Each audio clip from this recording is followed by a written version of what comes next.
degrees in west central Minnesota. Thunderstorms are expected tonight from west central through central Minnesota. Some heavy downpours will be possible with a low threat for severe weather. And now the extended outlook for the period Saturday through Thursday. Thunderstorms are expected to continue off and on through the weekend. Locally heavy rainfall, with a severe storm or two, is possible Saturday afternoon into Saturday night from southern Minnesota into western Wisconsin. Spotter information statement. Skywarn spotter activation may be needed late tonight in west central Minnesota. Now the forecast for central Minnesota from St. Cloud to the northwest Twin Cities suburbs. This afternoon, mostly sunny. Near steady temperature in the upper 80s. South winds 15 to 20 miles an hour. Tonight, partly cloudy in the evening, then showers and thunderstorms likely overnight. Lows around 70. South winds 10 to 15 miles an hour, decreasing to around 5 miles an hour. Alrighty, my friends, what is going on? Hope you guys are having a great day here for today. Hope you guys are doing great. Glad to have you all here for today's severe weather coverage. We have a bit of severe weather that is expected across portions of the Dakotas as well as into portions of Minnesota for today. Anyways, guys, hope y'all are doing great. Let's go ahead and see who is here. Will is here. What's up, Will? Hope you're doing all right. Betty Zoom says, hello from Ontario, Canada. Well, glad to have you here, Betty. Hope you're doing all right, my friend. Let's see here. But anyways, thank you all for joining us. Let's go and see. Severe Thunderstorm Watch says, what's up? What's up? Hope you're doing all right. CSX says, wow. Yep. Let's see here. Heather says, E, what's up? Hope you're doing all right. Haley says, let's see here. Hi, my friend. How are you doing today? I'm doing pretty good. Hope you're doing well I hope you're doing good as well there, Haley. Glad to have you here. Let's see here. Devin says, welcome to the live stream, everyone. Yeah, guys, welcome to the live stream. Hope you guys are having a great day. Anti-Spiral says, sup, Andrew? What's up? Hope you're doing good. Anti, glad to have you here. Just Ask Me 2010 says, Northwestern Wisconsin here. What's up? Hope you're doing good. Heather says, hello. What's up, Heather? Hope you're doing all right. Glad to have you all here. And hope you guys are doing all right here for today. So, alrighty, my friends, let's go ahead and jump up and move on back into the live stream here. So something you're going to notice is that we have a new stream layout I've been working on here for a little bit. So it's right there. So if you guys do want to check all that out, or obviously you guys will be checking it out regardless. But anyways, guys, hope y'all are doing all right. Glad to have you here. So like I was saying, we're watching the area here of severe weather being possible. We're watching possible severe weather across portions of southeastern North Dakota, portions here of central and northeastern South Dakota, into portions of Minnesota, central and northern edge here. So that is kind of what we're looking at here. We also do have a bit of severe weather being possible across the mid-Atlantic, as we do have a lot of severe weather that is currently ongoing here. So we are here. The storms have not really started firing off yet, but they are going to here soon. Models were basically showing it happening here relatively soon, but for the most part, you can start to see here towards Murdo, we do have ourselves a storm that is actually trying to fire off here. So this is actually something that we got to continue watching. And they actually, if you notice here, we have this big old circle thing. See the thing that's circling here? This is what we call a mesoscale discussion. And what this means is that the National Weather Service Storm Prediction Center is considering issuing a severe thunderstorm watch for these locations inside this little circling purple, bracket thing. So, obviously, we got to watch out for that. They put a watch issuance here at a 60% chance probability, which I'll go ahead and show you here right now. If we switch over here to the Storm Prediction Center side, you can actually see here probability of watch issuance is now at a 60% probability for that mesoscale discussion we are watching here. So, like I said, it's just basically watching out. We're going to see for a possible watch that might be needed here relatively soon as conditions are starting to increase for thunderstorm activity. So this might actually be something that we need to continue watching. But like I was saying, though, right here across the mid-Atlantic, we have ourselves a bit of, like I said, we are currently watching this. We have ourselves a... we have ourselves a bit of severe weather that is currently ongoing here. We can see a lot of multicellular, a lot of scattered thunderstorms going on here across portions of Georgia, portions here of Tennessee, North Carolina, South Carolina, and Virginia. Some of these are actually severe warnings, and so that is what we are watching here. Let's see here. Elliot says, watching from Tri-Cities, Tennessee/Virginia, getting nasty severe warning storm this afternoon. Well, stay safe there, my friend. If you have any questions, make sure to let me know. We'll be here for you guys. Tornado Analysis says, flash flood warning 20 miles south of me. Well, stay safe to you as well, my friend. Yeah, there's been a lot of flooding going on here in the States recently. It's actually been pretty crazy. Let's see here. Any tornadoes today by chance? So, if you noticed on the thumbnail, I accidentally put tornadoes. It was actually more of a typo. So, we're not really expecting any tornadoes for today. Any large, area of tornadoes we're not expecting for today. Today's main concern is actually hail and damaging winds, which I'm actually going to show you right now. Today's outlook, because I'm sure you guys are probably wanting to know what we are looking at here. So let's go ahead and switch on to the Storm Prediction Center here really quickly. So obviously here's today's outlook. We have a slight risk, a 2 out of 5 severe threat level across portions of North and South Dakota, as well as portions of Minnesota here. Now, if you look at the tornado probability, less than 2% chance. We're not really expecting tornadoes to be a concern, which is obviously some great news. However, look at this. Damaging winds, though, 15% chance probability. Same thing for hail. A little bit smaller, but a little bit more isolated towards Minnesota versus South Dakota, like the wind threat. But obviously, this is, regardless, going to be something we need to watch out for, is damaging winds and hail for today. So obviously that's going to be a possibility. And like I said, we have really 3 different risk areas here of possible severe weather. Like I said, one across the mid-Atlantic region into Virginia, Maryland, and so on. And then obviously the one across the upper Midwest here. And we have a little one right here in Utah and basically east central Nevada. You can see a marginal risk here for damaging winds being possible. So that's kind of what we are looking at in regard to today's risk. So, but like I was saying, if you guys are just now joining us, welcome. Hope you're doing great. So like I was saying, we are considering issuing a severe thunderstorm watch across portions of the Dakotas here as well as Minnesota. That's what this big old circly line is actually showing here. I'll go ahead and bring up the pin so I can actually circle it for you because I know there's a lot happening on the map here. But anyway, so if we take a look here at this, like I was saying, wrong one there. What we are looking at, I'm actually going to make the pin a little bit bigger so you can actually see it here. So basically this purple line that you see, that's rotating pretty much counterclockwise here. So this is the region where the Storm Prediction Center is possibly, they're thinking about issuing a severe thunderstorm watch. They're going to continue monitoring this. Because like I said, as of right now, storms should have been firing off at this point, which is why we pushed the stream a little bit.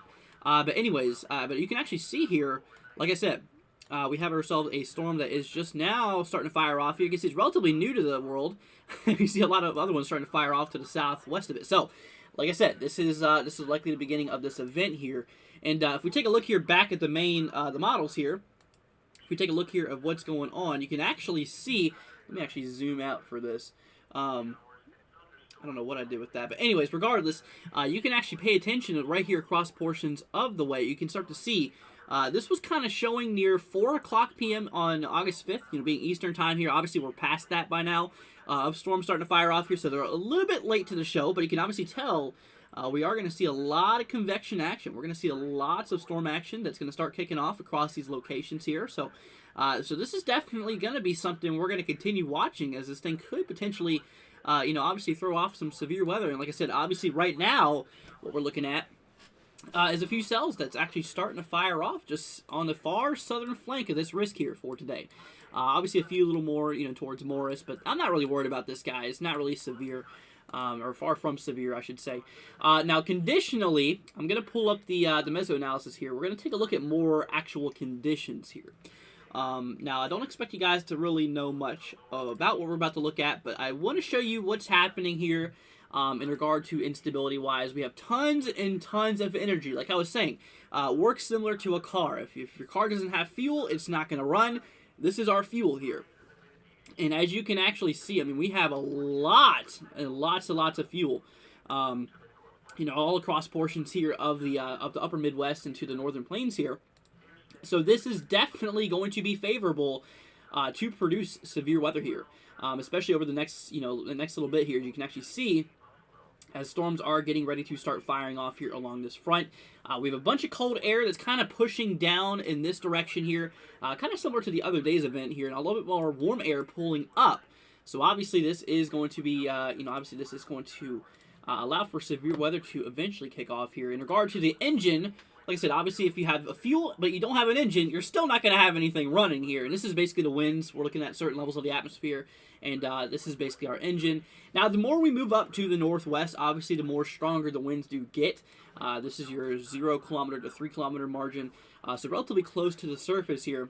But we can actually see here that we do have ourselves a decent amount of wind shear that is going to use that fuel that we were just looking at to allow for possible severe weather to kick off across these locations. And therefore, that's where we do have ourselves that's what I was saying. We do have ourselves our outlook here, as you can actually see, right across that location there. So, relatively anytime soon, these storms should start firing off here. And like I was saying, as of right now, we are starting to see, that actually doing so. That actually starting to happen. So, but anyways, let's go ahead and see here. Got some more comments coming through here. Let's see here.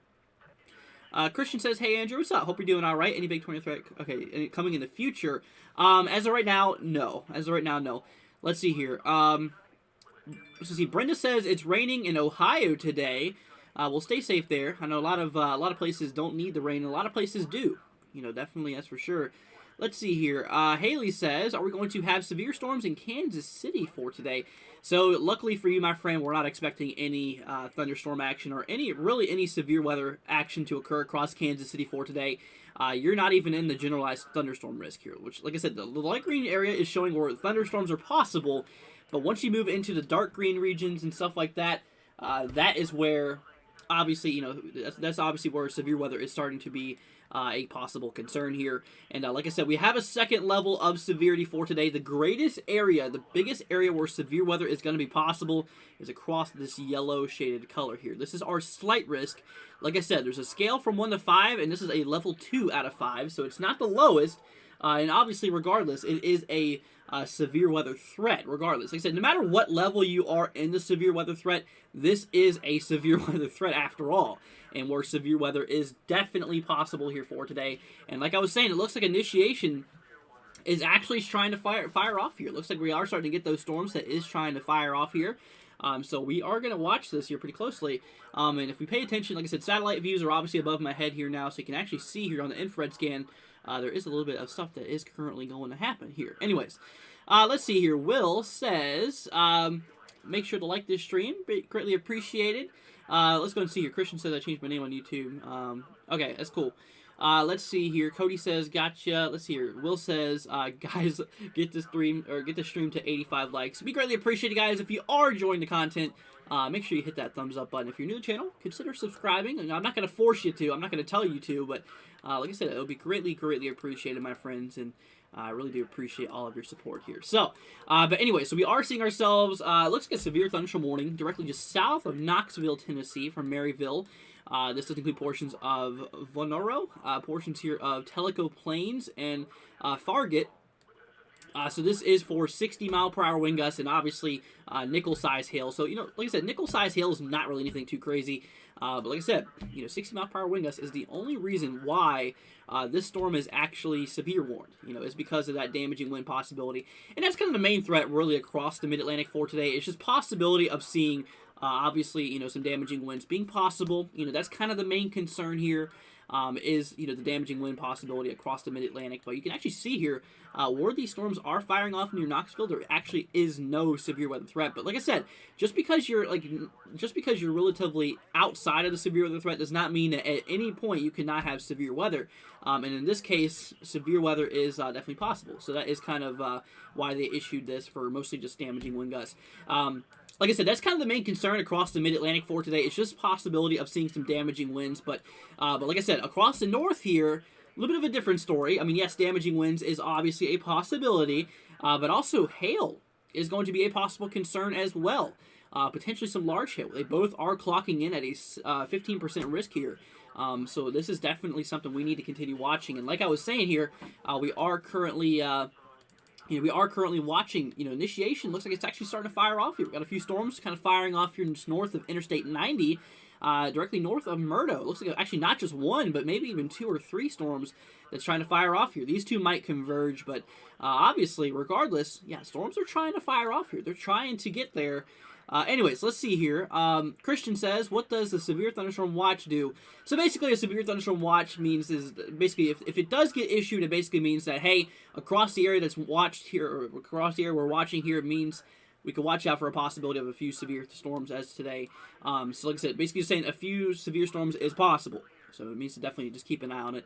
But anyways, we're going to continue watching it. Let's see here. Any strong weather expected in Memphis, Tennessee for tonight? That's actually a good question here. So for the most part, conditionally, you're not in any severe weather threat. Possibility of a few showers, maybe a few storms could occur. But like I said, the severe weather threat, relatively far away from you. We're not expecting anything across your location. So stay safe there, my friend. I think you should be fine, though.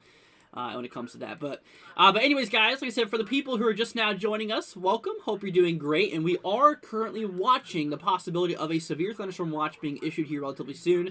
Like I was saying here, that's what this purple line that's moving counterclockwise represents, is basically saying, hey, the National Weather Service Storm Prediction Center has issued a possibility we could see a possible watch being issued here relatively soon.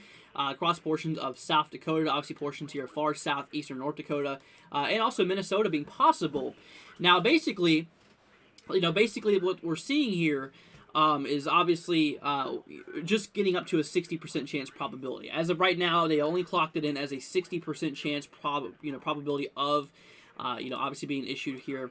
If we go ahead and take a look here back at this mesoscale discussion, I'll go ahead and show you exactly what I'm talking about here. Like I said, obviously probability of watch issuance is clocking in here at a 60% chance probability. So it's not a very, very high chance that it's going to be issued, but I'm not going to say it's a low chance either. It's in that likely margin. Anything after 50 is in likely margin.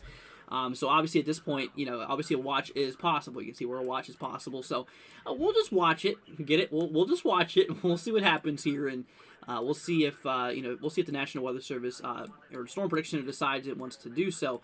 But anyway, so yeah, we are still watching ourselves. A bit of severe weather that is ongoing here across portions of southwestern Virginia.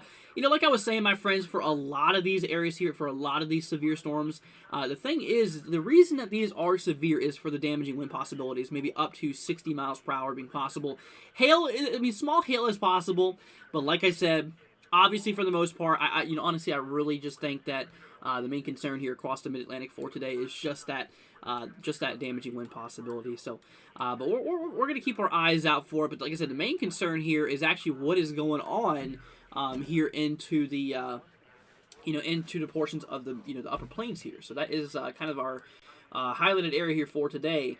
And once again, like I was saying here, guys, it looks like that severe weather is actually starting to fire off here. It looks like this, or not really severe yet, but the storms are just now really starting to fire off here.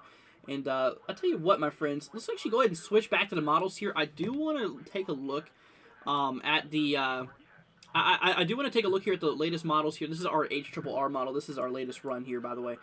So the current time here in the Eastern time zone, by the way, this is following in Eastern time, is almost 6 o'clock. So we'll go ahead and move to 5 o'clock. So obviously right here, here's 5, bam, right there, there's 5 o'clock. So it's showing, obviously by now, some storms firing off in portions of Nebraska and, southern portions of South Dakota, and honestly, that's actually kind of holding up. That is actually holding up here, because what we were looking at there just a minute ago, you could actually see that there was indeed, there was definitely indeed some some storms that are starting to fire off here, and obviously you can tell here over the next few hours, intensity of these storms and overall coverage area of these storms is going to increase. Is definitely going to increase here. So this is going to be something we're going to need to keep our eyes open here for. Obviously, as severe weather is definitely kind of expected across these locations here for today. And like I said, these things could get pretty nasty. These things could get pretty strong to severe here. And you can kind of see they're going to be firing off along a line. Big old QLC, that's a big old long line of storms is going to be firing off here. So obviously, that is what we are seeing here. Possibility of a long line of storms, extending from South Dakota into North Dakota here, and obviously portion of Minnesota. That is where our severe risk is for today.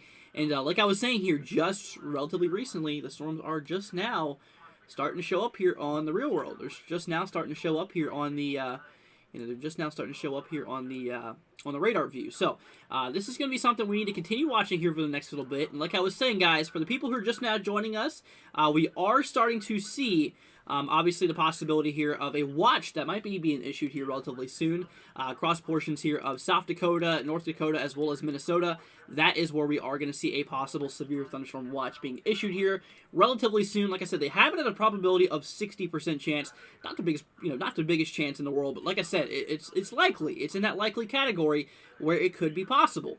So we're just going to continue watching it. We're going to see what they end up doing with this. But like I said, personally, I think it could be a possibility. Like I said, as of right now, it looks like these storms are just now starting to kind of kick in effect here. According to HRRR model, they should be doing so very, very soon, too.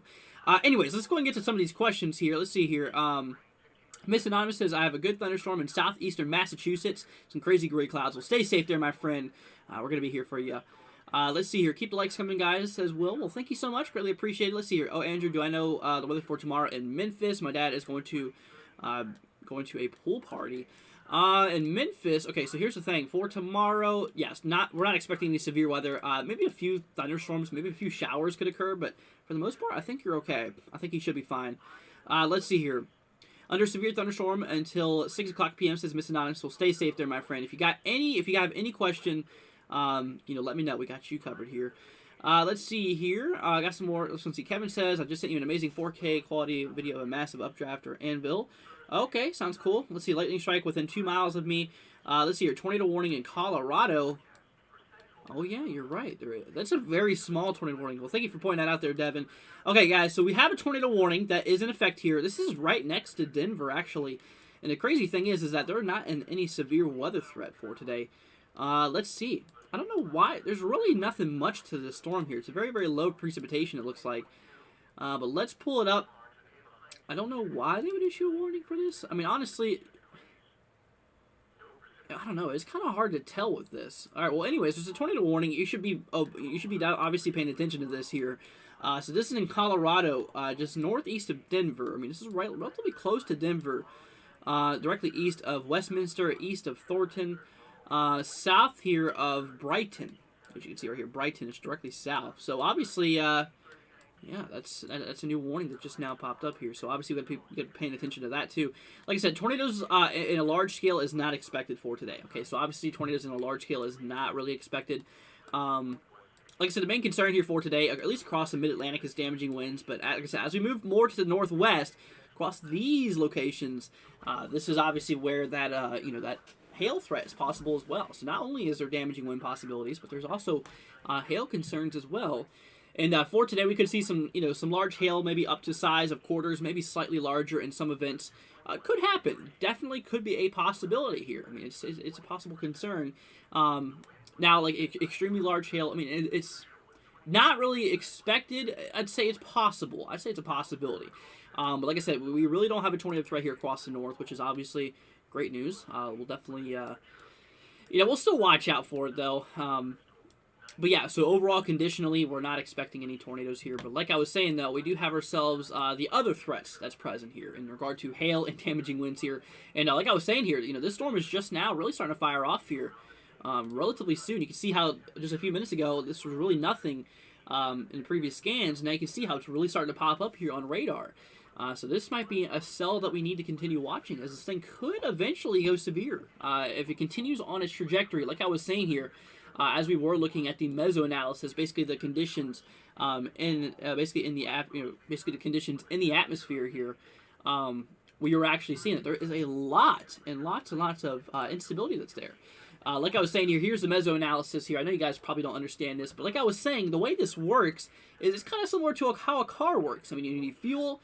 And you need an engine. If you don't have a fuel or an engine, you're not going to get anywhere. So in this case, we're looking at the fuel that's in our tank in the atmosphere. And in regard to things, I mean, we have a lot of energy. We have tons and tons of fuel. Pretty much overkill, to be honest with you. But we have a lot of energy that's located here across portions of the Dakotas as of right now. Not so much in Minnesota. It's going to take a little bit before storms really start to kind of kick off in Minnesota. But the whole environment is moving eastward, as you're going to see here in the future. As we do track down here in time, this whole line is moving relatively eastward. So like I was saying, we have the fuel there that's needed for the engine to run. But now we're going to look at the engine here. So this is basically our winds at certain levels of the atmosphere. This is basically from the surface to 3 kilometers up, you know, to do the math correlation if you want to convert it to something else. But anyways, like I was saying, that we have a decent amount of wind shear. It's not the craziest I've seen, but it's a decent amount. I mean, it's obviously enough to cause severe weather to kick off. So we have our engine and we have our fuel that is currently located across portions of North and South Dakota here, and eventually it's going to be moving into Minnesota. Like I said, Minnesota has the engine, but they don't really have the fuel yet. But as we do track eastward, that fuel is going to be moving into, you know, obviously it's going to be moving into portions here of Minnesota. So this is eventually going to move its way to the region here. And like I said, obviously that is a place that is included with this severe weather here for today. So like I was saying, that's where the severe weather threat does exist across Minnesota, North and South Dakota. Let's see here. Megan says, can I capture my videos in the future? I have a hard time hearing, trouble following what you are saying. I don't think there's a way you could do captions on live streams, though. I could be wrong on that. I'm not exactly sure. But anyways, let's see here. Suzanne says, hi, what's up? Hope you're doing all right. Glad to have you here. Let's see here. But yeah, so that is, you know, that is kind of what we are watching, my friends. And so obviously just please be safe out there. And like I was saying, we have a lot of severe weather that's currently happening here as of right now. Across portions here of, obviously portions of eastern Tennessee, and portions here of, you know, basically southwestern Virginia here. For the most part, like I said, just damaging winds is a possibility across these locations here. I'm not really worried about, you know, really too many of these, too much in regard to hail or anything like that. But anyways, but that is, you know, that is kind of what we are talking about here as of right now. Like I was saying, we actually do have ourselves a tornado warning that is in effect here across the northeastern side of Denver. This is basically directly just east here, or south here, I should say, south of Brighton here for the most part. But that is currently what we are talking about. So once again, my friends, this is relatively close to the Denver area here. So we are going to continue watching this here. We're going to keep our eyes out here for it. It's definitely something that we need to continue watching here. Let's see here. Brian says, I'm curious why you took Ryan Hall's tagline. What are you talking about? I just ended up making this the other day here. I just pretty much just threw a bunch of stuff together and made it look as cool as possible. But anyways, but yeah, I didn't take anything from Ryan Hall. I didn't even, to be honest with you, I barely even watch Ryan Hall, to be honest with you, because I usually cover the weather on my own. But definitely a pretty cool dude. I definitely do enjoy his channel. But yeah, I didn't take anything from Ryan. I pretty much just threw all this together at like 3 o'clock in the morning one morning. I just wanted to change up the design and stuff like that. I feel like it was getting a little outdated, and I felt like I could have done better. But I'm glad we got the satellite and stuff like that up here now, and obviously is you know, definitely is pretty cool here. Let's see here. But yeah, so that's what we're looking at. Kevin, I see your message that you sent me a massive updraft. Okay, it's cool. We're not gonna look at it right now though, because we're watching what's currently happening here. But yeah, so we're going to keep an eye on these cells, guys. Like I said, we're just now really starting to see it. Even looks like more is actually trying to, like I said, it looks like even more is trying to fire off here just to the southwest here. So definitely could be something we need to watch across these locations here. Okay, so obviously this is kind of starting to draw more southwest. So there you go, my friends. Storms are just now starting to fire off here. They're getting there. They are on their way. That is for sure. So we're going to continue watching this here. We're going to see how this does end up playing out here. Like I said, the HRRR model was pretty accurate here, at least in the latest few runs, saying that, yeah, right around this time, storms are going to continue firing off here. And at this point, they're going to actually shoot more to the, not just to the southwest, but also eventually maybe even up to the, you know, to the northeast here as well. Like I said, because we are expecting possible severe weather across these areas here in, like I said, obviously, for portions of, like I said, obviously here in North and South Dakota, and obviously portions of Minnesota. That's where the severe weather is possible. You know, that's kind of where we are seeing the possibility of seeing that. But anyways, that is what we are talking about. Christian says, I have a question. Why do storms have gray clouds? It's basically just a shadow. You know, basically if you have a big old thick cloud, big old clouds here, obviously, the more that you stack on top of it, the light can't get through as much. So obviously it's basically casting a shadow on itself, which makes it gray. Now, clouds themselves are white. They're obviously white if you look at them from the outside. But if you're under them, then obviously, you know, the shadow being casted because the sunlight cannot go through the clouds. And obviously that causes them to turn that gray color that you know. Anyways, let's see here. But yeah, so that's what we're looking at here. So obviously, we're going to keep on watching this. It looks like we have a cell. It's right here towards, I'd say, northwest of Minneapolis here. But that is, you know, that is what we are talking about. So, but yeah, so that is what we are going to continue to watch here. Like I said, I don't expect much out of this cell. Like I was saying, as we were looking at the mesoanalysis and stuff like that, honestly, like I was saying, as we were looking at the mesoanalysis and everything like that, there's really not much energy that's in Minnesota right now. But, like I said, that's going to conditionally change. That's going to actually change here as this whole frontal boundary moves eastward. And as it does do so, then obviously that is, obviously, like I said, basically that's when it's going to do so. So, but right now, a lot of that energy is now located pretty much across portions here of mostly South Dakota, as we were looking there on the mesoanalysis and stuff like that. But anyways, so that is what we are talking about. Let me see here. I was just referring to the, here we go, to how it opens his videos. It's all good. Oh, okay, I got you. Yeah, I really try not to copy anyone. I mean, for obvious reasons, because they do their own thing. I do my own thing here. And, I really do appreciate what he does as well. Absolutely, the more people who can get out here and cover this, obviously the best. And I'm just glad to be here for you guys today. I want you guys to be up to date. I want you guys to be, paying attention to this. It's not the biggest severe weather event in the world happening today, but it's something that might need covering, and which is why we're here, to basically give you the latest updates and let you know what is currently happening on here in the real time. That way we can actually make sure that you guys stay safe here. And speaking of, like I was saying here, we are watching a tornado warning here directly northeast of Denver. I think it might have just got expired here. I think it literally, let's see here. Yeah, it just got expired here. To be honest, I don't even know why they even issued that, to be honest. But anyways, so there was a tornado warning that was in effect here northeast of Denver, but it's no longer there, so that's some good news. Let's see here. But yeah, that is what we are looking at here. Judy, what's up, Judy? Hope you're doing good. Judy wants to know, moisture content will make clouds darker too. Well, yeah, pretty much. I mean, the moisture content, obviously, saturation of air, obviously condenses, obviously it does condense and it turns into visible. Obviously it turns into where it's visible. And then, like I said, obviously the stacking of the clouds here, the sun cannot pierce through the clouds. Once there's that moisture content, obviously causes it to gray out at the bottom. That's why clouds are gray usually on the bottom. But like I was saying, but like I was actually saying here though, is for the most part, it's because, like I said, it's just a shadow that's casted here on the ground. That's what makes it clouds gray. But for the most part, like I was saying, though, clouds themselves are just white in general, for the most part. But anyways, but yeah, so that is, like I said, we're just going to watch this here. We're going to switch back to the radar view. Like I was saying, right now we are starting to see a lot of, like I said, these storms are just really now starting to fire off here. They're just now kind of kicking off. Now north and south of Interstate 90 here. Like I said, obviously far down here, just north of Martin, right here on the far edge of the severe weather threat, there's actually a few storms that is trying to fire off here. And obviously these guys are materializing, and these guys are actually, it looks like it's starting to kick up in strength here. Directly north of Draper, north of Murdo, north of Interstate 90 here. Okay, obviously right now this is not a severe storm, but this is a storm that we might need to continue watching here, as this thing eventually could be going severe. Because like I was saying, conditionally there is the stuff that's needed where this storm is located in order to go severe. So obviously this is definitely, we definitely need to keep our eyes out here for this very, very, very closely. So, but anyways, we're going to keep an eye on it.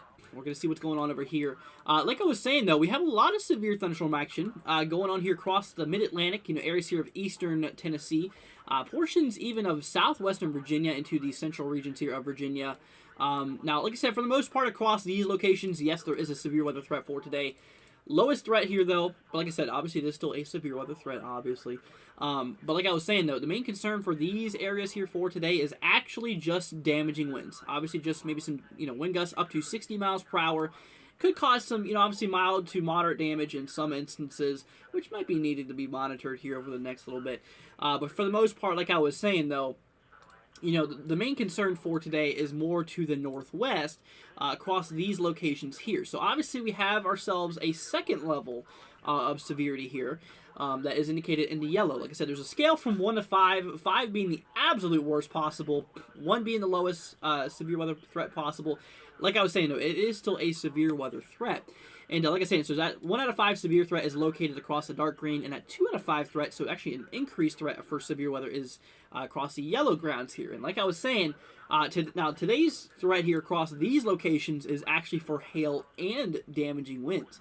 So obviously we could see some, in this case, we could actually see ourselves, some hail and damaging winds being possible here. Like I said, not necessarily mostly tornadoes. Again, tornadoes is not really a concern here for today. But like I said, it's more of a isolated damaging winds and hail event that we are currently watching. Now, like I said, we did have a tornado warning that was northeast of Denver. Luckily now canceled, though, as we were watching here just a moment ago. Honestly, personally, I don't know why they issued this warning. I mean, there's really not much to look at on reflectivity or any radar scan. I mean, you can see it's very, very low precipitation. I don't even know why they issued this for any reason. Maybe they saw something we didn't, or I didn't, obviously. I mean, they did issue it. But regardless, but yeah, so that is, regardless, that is what we have seen there. But anyways, but regardless, anytime you see a polygon like this being issued, any tornado warning that does get issued, obviously, you got to be paying attention to it very, very closely. Obviously, where tornadoes and where there's rotation, obviously, there can be a possible tornado as well. But luckily, like I said, right now, that tornado threat has diminished, and we're not expecting that. Anyways, here we go, my friends. Okay, so there we go. Severe thunderstorm warning has been issued here across portions of South Dakota. So that's our first warning here of the day across these locations.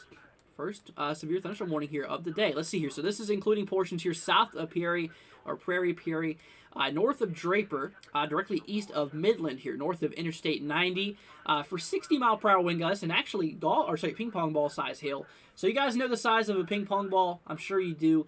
Expect some hail size up to that in solid ice form. Also, some damaging winds up to 60 miles per hour could be possible. So if you mixed it to damaging winds and the hail, you potentially could get some pretty, some pretty crazy effects between those two. So expect some possible damage. If I were you guys, definitely be indoors, but I'd also recommend staying away from windows in a case like this. But like I said, right here, this is across portions of South Dakota. This is that first warning we just now seen being issued here. So obviously, we're going to watch out for it. Honestly, I kind of think that watch might actually be issued here relatively soon. Like I said, I know it has a 60% chance probability of being issued, which is not the highest percent chance here, but like I said, if storms have already started, going severe at this magnitude, I'd say it's a possibility that we could see that watch being issued here soon. We'll definitely see when it pops up here, but I do think it is going to be a possibility here. I'm going to keep an eye on the Storm Prediction Center here. Let's see here. They just now issued another mesoscale discussion, but this is across the southwest. 5% chance of possibility of a severe thunderstorm watch, right there near Salt Lake City. They put that at a 5% chance of a watch being issued, which I don't think that's going to happen. But this guy, like I was saying, this one up here, this big old circling purple bracket thing, what we call a mesoscale discussion, it has a 60% chance of being issued here, which I'll go ahead and show you what I'm talking about here right now.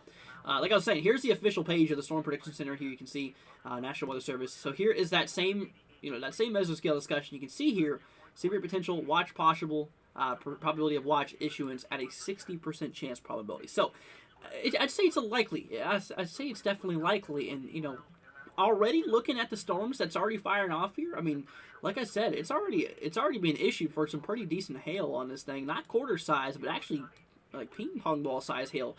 Definitely enough to cause some damage there. Absolutely. So this could cause some damage in the long run, and obviously we got to continue watching this here. And like I was saying, it looks like this line is continually growing south, and relatively southwest, I should say. And I do expect it to grow to the northeast. I do expect it to grow to the northeast here as well. But we'll watch it, and we're gonna see what this does here. Like I said, obviously I do expect it. Obviously I do expect this to continue and overall grow in strength and overall intensity too. Because like I was saying here, as we were looking back at the models here, I'm going to show you what I'm talking about here, the latest HRRR model. Current time here, let's just see here. I believe it's alright. So it's 6 o'clock. We'll go ahead and switch to 6 o'clock here on the models, and we'll go ahead and show you what I'm talking about here. So, but anyway, so obviously here, this is as of 6 o'clock here for now. You can obviously see how the models, obviously showing a little bit of storm activity kicking off across Minnesota, which we're not actively seeing right now. But like I was saying here, it was pretty accurate on the fact that we could see some storms firing off here across portions, obviously here in South Dakota. Now, as we do track down here in time, now to 7 o'clock, you can obviously see how things evolve into a little bit more crazy conditions here. Obviously, you know, things are starting to increase in overall coverage and overall severity here.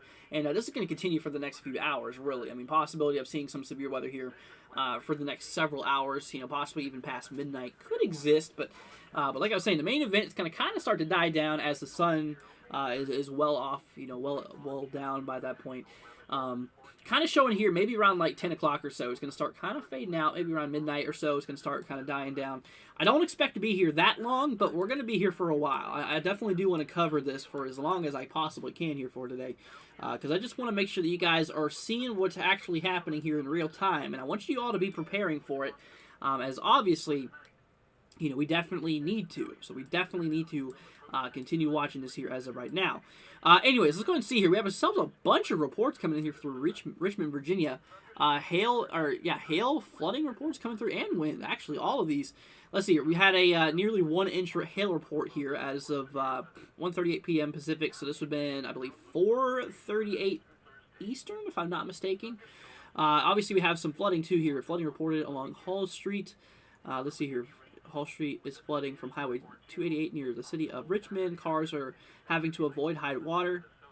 Yeah, we do have a flash flood warning in effect here for Richmond, so obviously watch out for that. Some road closures and flooding reported in Richmond. Absolutely. Absolutely here. But yeah, like I was saying there, though, I mean, absolutely, this is pretty nuts. We do have a severe thunderstorm warning that's obviously not increasing. This is obviously not making the conditions any better here. You know, like I was saying, moving towards Ashland and obviously moving towards Richmond here. I mean, Richmond, Virginia, you got to watch out for this storm here. I mean, this is a pretty nasty looking storm. Like I said, obviously with the main concern here being 60-mile-per-hour wind gusts here, and obviously possibility of maybe some small hail. This actually just now upgraded this to actually some possible severe hail, maybe up to quarter size. Obviously, some hail up to the size of quarters could exist, but you know. Like I was saying, though, for the main concern across those locations, though, across the Mid-Atlantic is just that damaging wind possibility. But yeah, we do have a tornado report coming through here from Denver, so apparently this actually did touch down here. Landspout tornado lasted 7 minutes. This was reported by a train spotter 3 miles northwest of Denver International Airport. This was as of 2:43 p.m. Pacific, so 3:43 Central, and yeah, so 4:43 Eastern. That's pretty crazy. So we have indeed had a landspout. Landspout tornado has been indeed reported here. So obviously, like I was saying, for the most part, though, tornadoes is not a concern for today, really. But like I was saying, that we still got to watch out for it. Anyway, so an update here on the storm that's going on in South Dakota. So now we're moving. You can kind of see where we're at, my friends, in South Dakota here. Like I said, that line is now starting to fire off here. We're starting to see some storm action starting to kick off here finally. Across portions of South Dakota. Now, areas here of Murdo, portions of Perry, portions here of Wambly as well. We are starting to see a bit of, like I said, we are starting to actually see here maybe a little bit of, some storm action start to kick off here. And like I said, I mean, any of these storms can go severe warned at any time. I mean, obviously they do have the possibility. Like I said, the environment that these storms are firing off in, there is definitely support for the possibility of these things going severe warned. As we were looking at the Mesoanalysis and stuff like that, we have tons and tons of energy that is basically over here, which I'll go ahead and show you that here right now. Like I said, basically, like I said, how this works is it's pretty similar to a car. If you have an engine and you have a fuel, if you don't have either of those, you're not going to expect to get anywhere. And so now we're taking a look here at the fuel, the amount of fuel that is in the atmosphere, kind of similar to the fuel in your tank of a car. Like I was saying here, loads and loads of fuel currently located here in basically southeastern North Dakota and central and eastern South Dakota, where these storms are just now starting to fire off here. We're talking a decent amount of fuel that's there. Now, like I said, now we're going to look at the engine here in regard to winds. The winds is what organizes all this stuff. So we're looking at here at the winds here from the surface to 3 kilometers up, in which we can see here a lot of the winds are actually located right across all of Minnesota and basically portions of the Dakotas. So, but like I was saying, there's a lack of instability here as of right now in Minnesota, but this is going to increase as the overall system does move its way here relatively eastward. So, but regardless, we're going to continue watching this here. We're going to see how this does play out, and we're definitely going to keep our eyes on it. Anyways, so there is a severe thunderstorm warning. There is actually a severe thunderstorm warning that is in effect here directly north of Draper, north of Murdo, portions here north or south here, Peary. So this is in effect here for 32 minutes to go. We have ourselves, let's see here, until 6:45 Eastern. Now this is located in the Central Time Zone, so obviously this will be 5:45 Central Time is whenever this does get canceled. But obviously we have a little bit to go on this cell. Like I said, these storms are really starting to fire off here now, in which we are going to definitely continue to keep an eye on these. So, but like I said, my friends, just if you know anyone across portions of, the dark green and the yellow shade here, just give them a heads up. Let them know that possibility of some severe weather could exist across these margins here for today. So just say it's possible, and obviously, hopefully they'll keep an eye out for it. And like I said, obviously it's not the end of the world. I mean, for sure, it's not the craziest severe weather event. This is not no crazy severe weather outbreak. But like I was saying, though, I mean, obviously it is something we need to monitor here, as severe weather is still possible. Absolutely, still is indeed possible here. So we'll just keep our eyes out here for it. And like I said, obviously the growth of this is actually starting to extend more down to the southwest, as we actually have been seeing here over the last last several minutes here. But anyway, so let's go and move on up here. We have a few severe warnings in Maryland here. Actually, one towards Baltimore. It's about to expire here, but that's for 60-mile-per-hour wind gusts and maybe some hail up to the size of pennies. Nothing too crazy. We do have a flood warning, or a flash flood warning, for portions of eastern D.C. Let's see here. Blocked from flooding. Yeah, lots of flooding reports actually coming through here from D.C., which is actually kind of crazy. So, obviously, watch out for some flooding across those locations here. Seems like a lot of the major cities today are actually having some flooding here. Pittsburgh as well. Yeah, we got ourselves one there. Just be safe out there, y'all. And like I said, if you have any questions, just tag us down here. Yeah, tag us down here on on the chat here. We'll go through many comments as possible. You know that we're here for you guys. You know that we're gonna give you all the coverage you need, and obviously all the answers. But like I said, obviously just thank you all for being here. Greatly appreciated. Let's see here. Do I think the system will hit lower Wisconsin and northern Illinois? So I don't think it will. I don't think that there really is that possibility. Moving into portions of Illinois and obviously Wisconsin here. Now, like I said, for tomorrow's severe weather threat, though, like I said, there is a small severe threat here for portions of Wisconsin, southern Minnesota, northern Iowa, southeastern South Dakota, and a lot of Nebraska here. This is tomorrow's severe weather threat here. It's a level 1 out of 5, which, depending on conditions, we might go live for this tomorrow. We'll see how this plays out.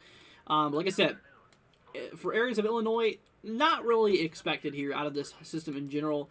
Like I said, the main concern here for today anyway is across, both, southeastern North Dakota, portions here of central South Dakota here as well, and pretty much the central and northern Minnesota too. So that is kind of, that is what we are actively looking at here. So, but regardless, that's kind of what we are in store for here for today.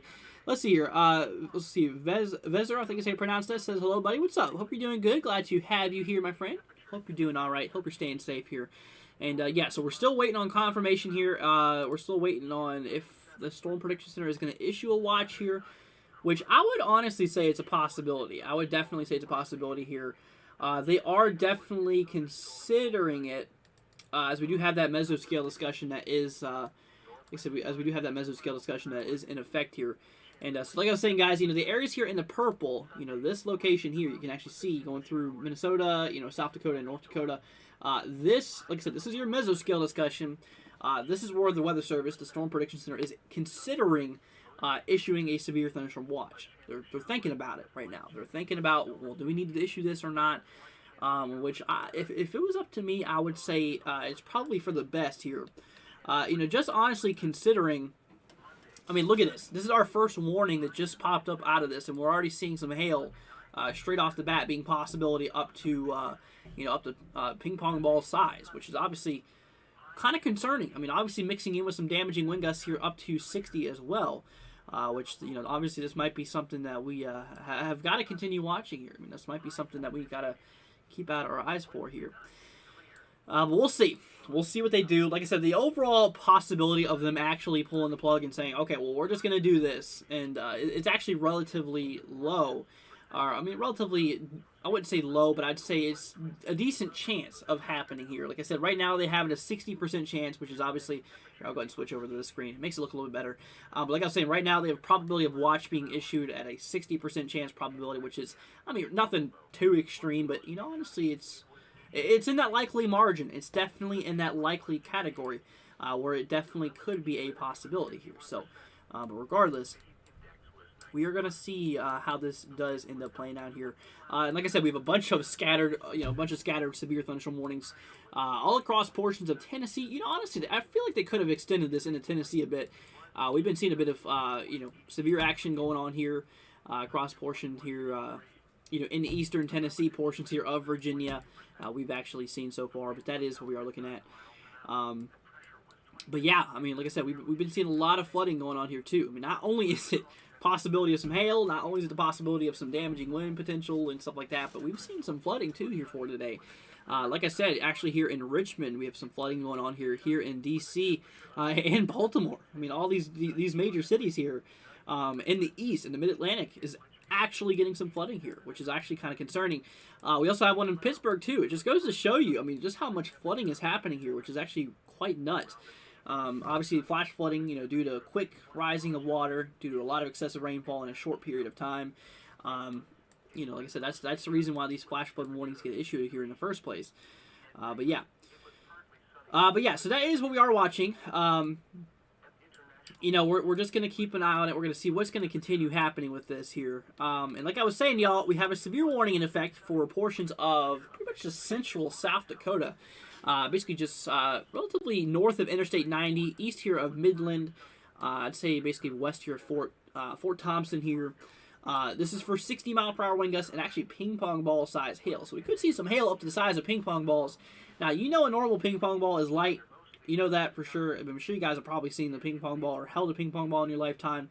But notice that this is ice. And ice is much heavier than that ping-pong ball that you're used to. So, like I was saying, obviously, we could see some ping-pong ball size hail in the same shape and size. They just did it. They issued the watch. I had a feeling they would. I really thought that they would. And they sure just now did. All right, guys. So now, here we go. We have ourselves a severe thunderstorm watch that is in effect. Let's go ahead and remove that mesoscale discussion. We don't need you anymore. We'll also remove the outlook here for now. So we now have ourselves a severe thunderstorm watch is in effect across portions here of South Dakota. Portions of, also portions here of southeastern North Dakota and west central Wisconsin. Or sorry, west central Minnesota. Not west central Wisconsin. Sorry, I actually messed that up. I don't know why I said that. But anyways, west central Minnesota here. Okay, so that is where this is at. Yeah, west Wisconsin, you're fine. I probably just scared a bunch of people there. Like I said, it's nothing to really worry about. Now, like I said, what a severe thunderstorm watch means is that, hey, obviously severe potential is possible. We could see maybe a few severe storms across this yellow bracketed area. It's possible. So just keep your eye on the weather here. And in this case, we're going to be watching this, okay? We're going to be watching this here. We're going to be paying attention to it. We're going to be seeing what this is going to do here. And like I was saying, right now, we do actually have a warning that is... Oh, they just updated that. Wow, okay, so that's actually bigger than golf ball size hail now.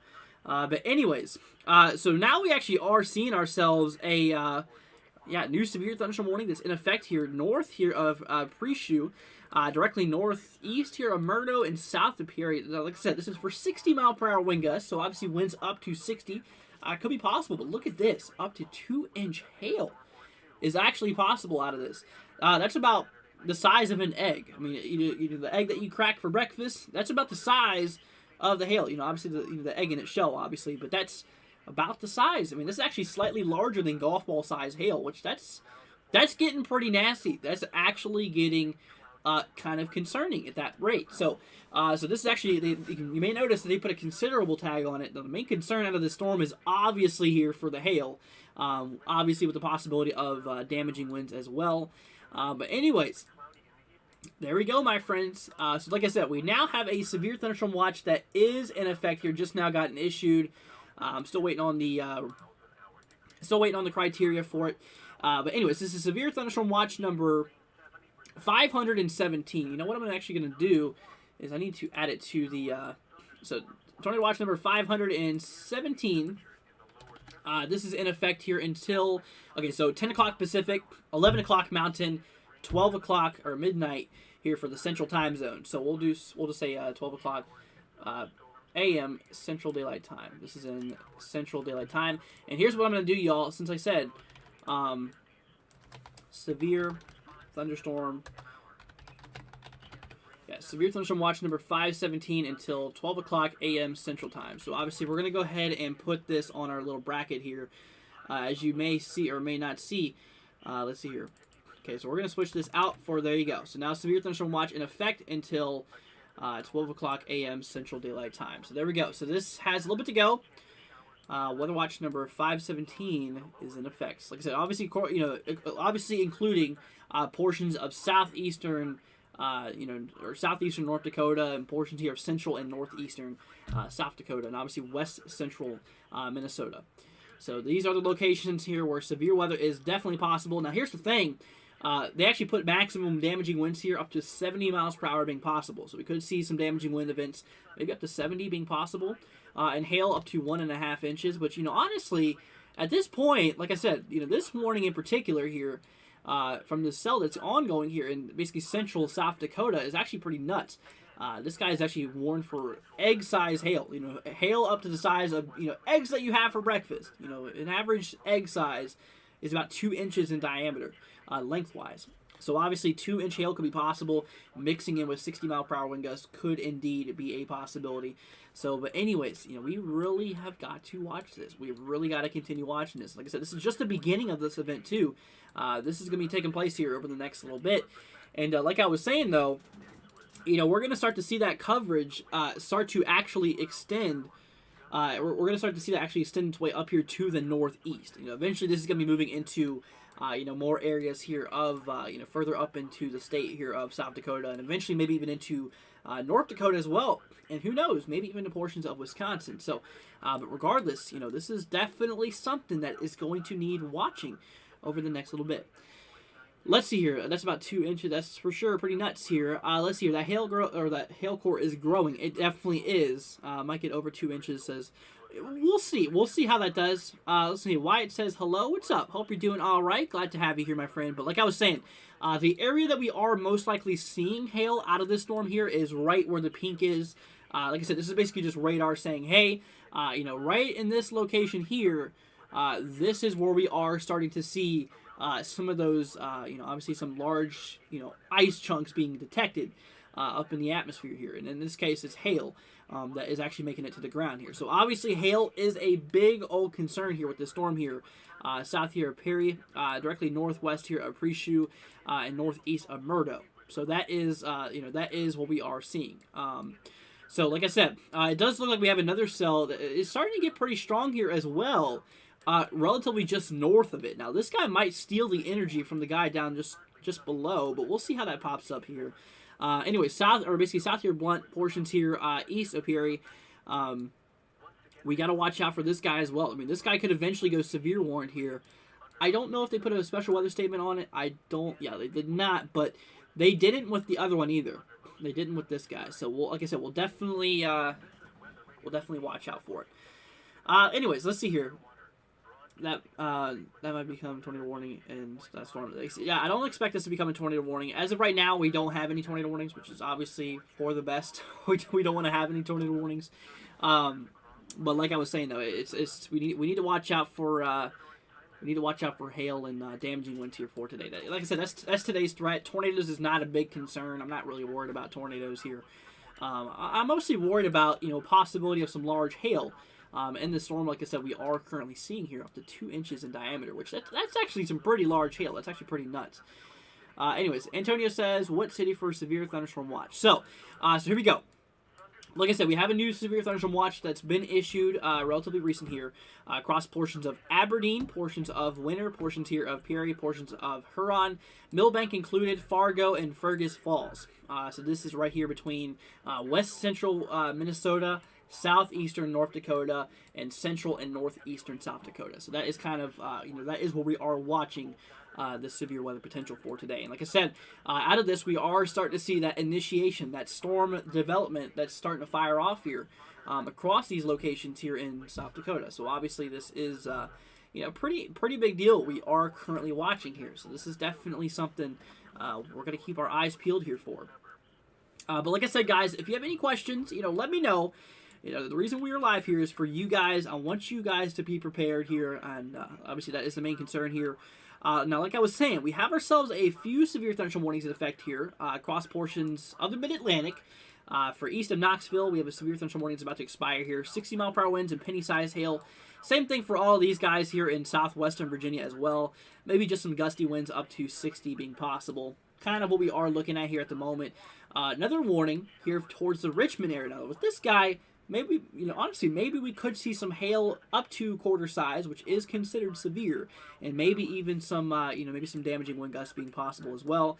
We have another warning here in east central New Jersey towards Lakewood and Hamilton, but that is, that is what we are seeing directly south here of Freehold. So, but anyways, so that is what we are seeing here. Let's see here. What are the chances for severe thunderstorm warnings for Minnesota? So obviously, like I was saying, this line is expected. This line is forecasted to move its way into western Minnesota. So I would say it's possible, definitely possible. Now, like I said, I'll probably throw in like a 50-50 shot here, honestly. I mean, it depends on how far the storm does grow to the north here. Speaking of, like I said, we have another warning in effect here, and look at this guy. Okay, so also for a large hail as well, up to, let's see, so this is up to ping pong ball size hail for areas of Blunt, portions here of Harold, and 60-mile-per-hour wind gusts as well.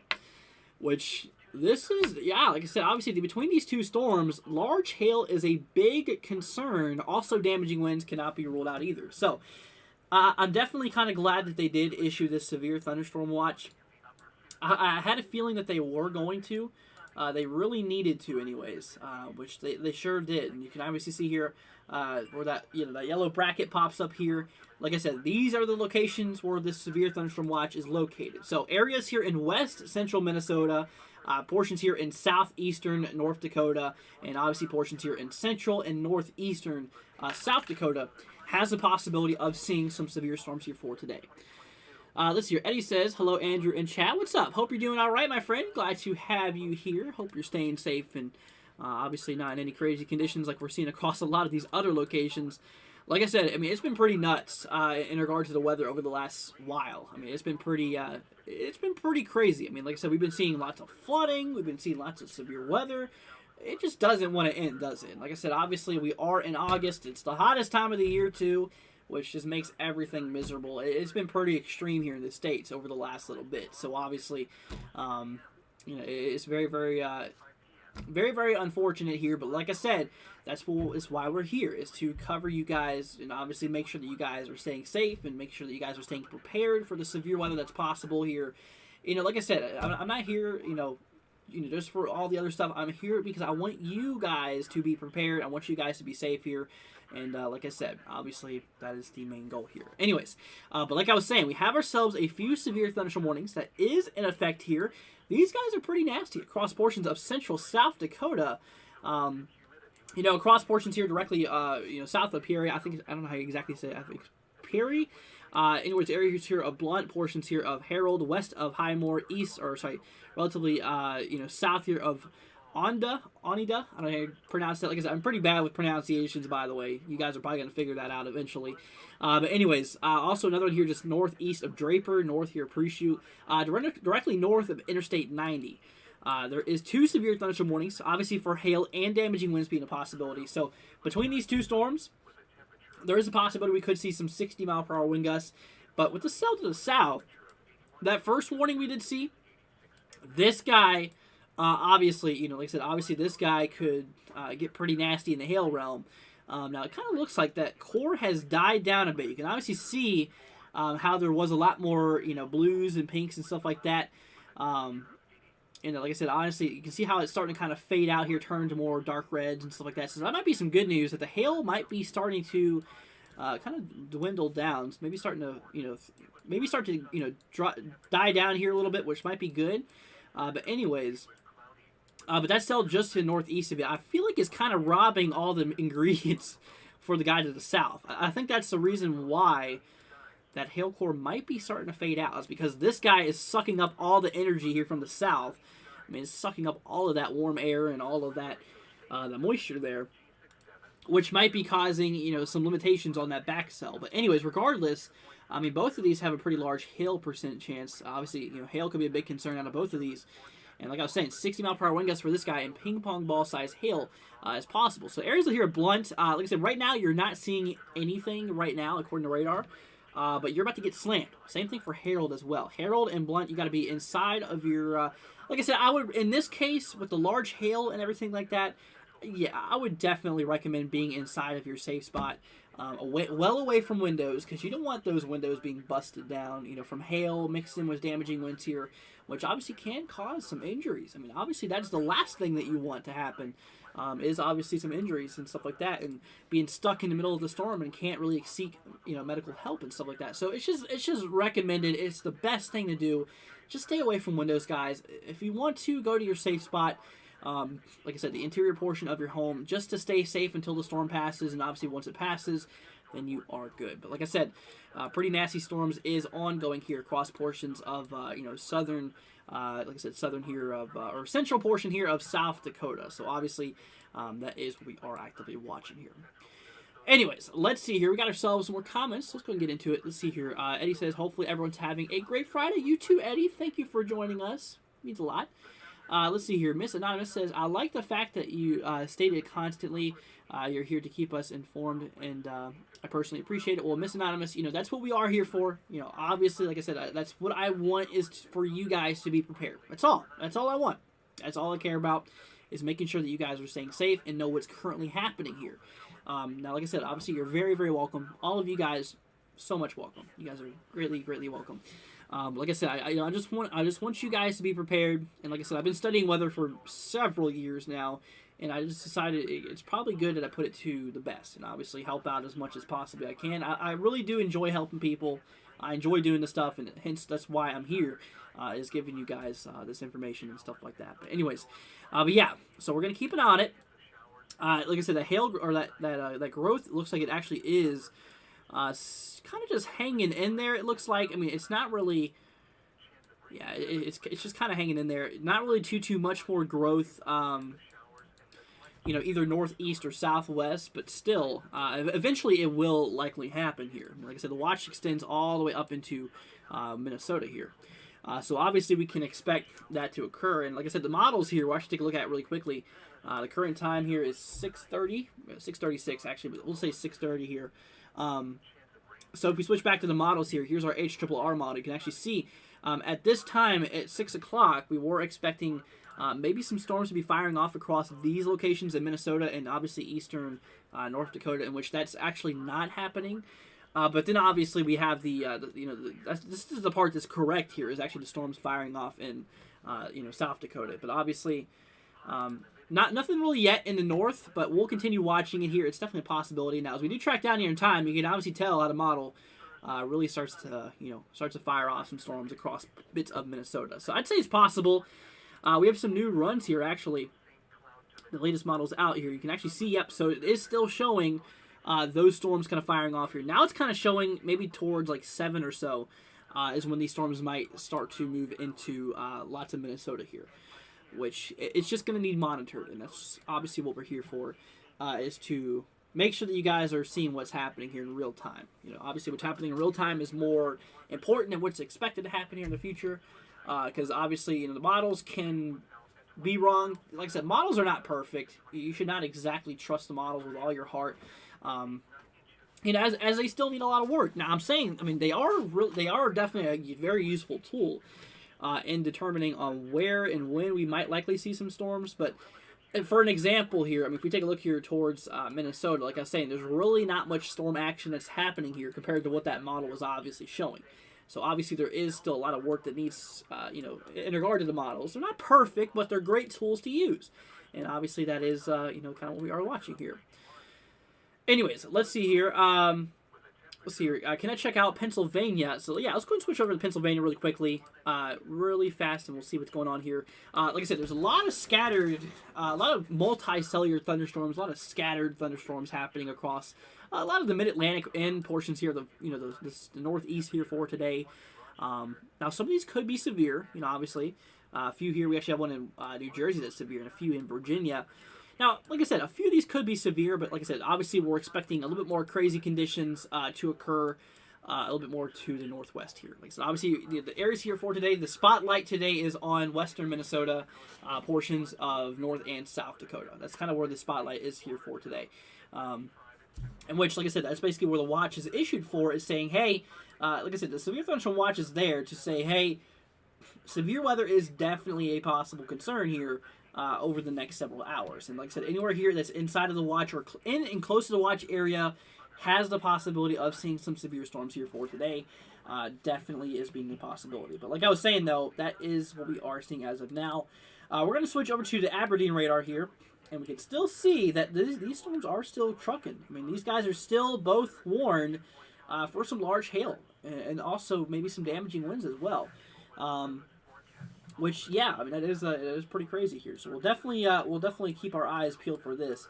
And for the people who are just now joining, I want to go ahead and show you all. We did actually have a tornado that was reported here today near Denver. It almost hit Denver here. Just northeast of Denver here. This was here a land-spout tornado. Without a mesoscale or without a mesocyclone. That's what I was looking for. Was reported. That's what a land-spout is. Lasted 7 minutes. So obviously, yeah, we had ourselves a tornado that did happen. Which, like I said, for the most part, tornadoes is not a concern for today. Tornadoes is not a concern. Let's be thankful for that. Tornadoes is not a concern. But anyways, it's definitely for the good. But like I was saying, though, obviously the other stuff and hail and damaging winds, that's a possibility. That's a concern for today. So obviously that is something we got to watch out for. But anyways, yeah, guys, honestly, I just want to go ahead and say, thank you for being here. Thank you guys for hanging out with us for today. Like I said, obviously it's greatly appreciated. Just you guys being here and just you guys hanging out with us, and it means a lot to me. It really does. And obviously, like I said, the thing we want is for you guys to be prepared, be up to date on this stuff. And if you have any questions, I mean, let me know, guys. It's what we're here for. I'm here for you all. I'm willing to work with y'all here. I want you guys to be up to date on what's currently happening here.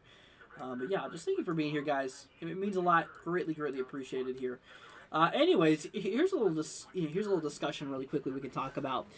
So we are watching the tropics here in the Eastern Pacific, as we are seeing not one but two possible areas here of tropical development. One just south here of Hawaii, and one right here just basically west here of Mexico. Now, what this means is that this could eventually turn into a tropical system. Now, there is some good news.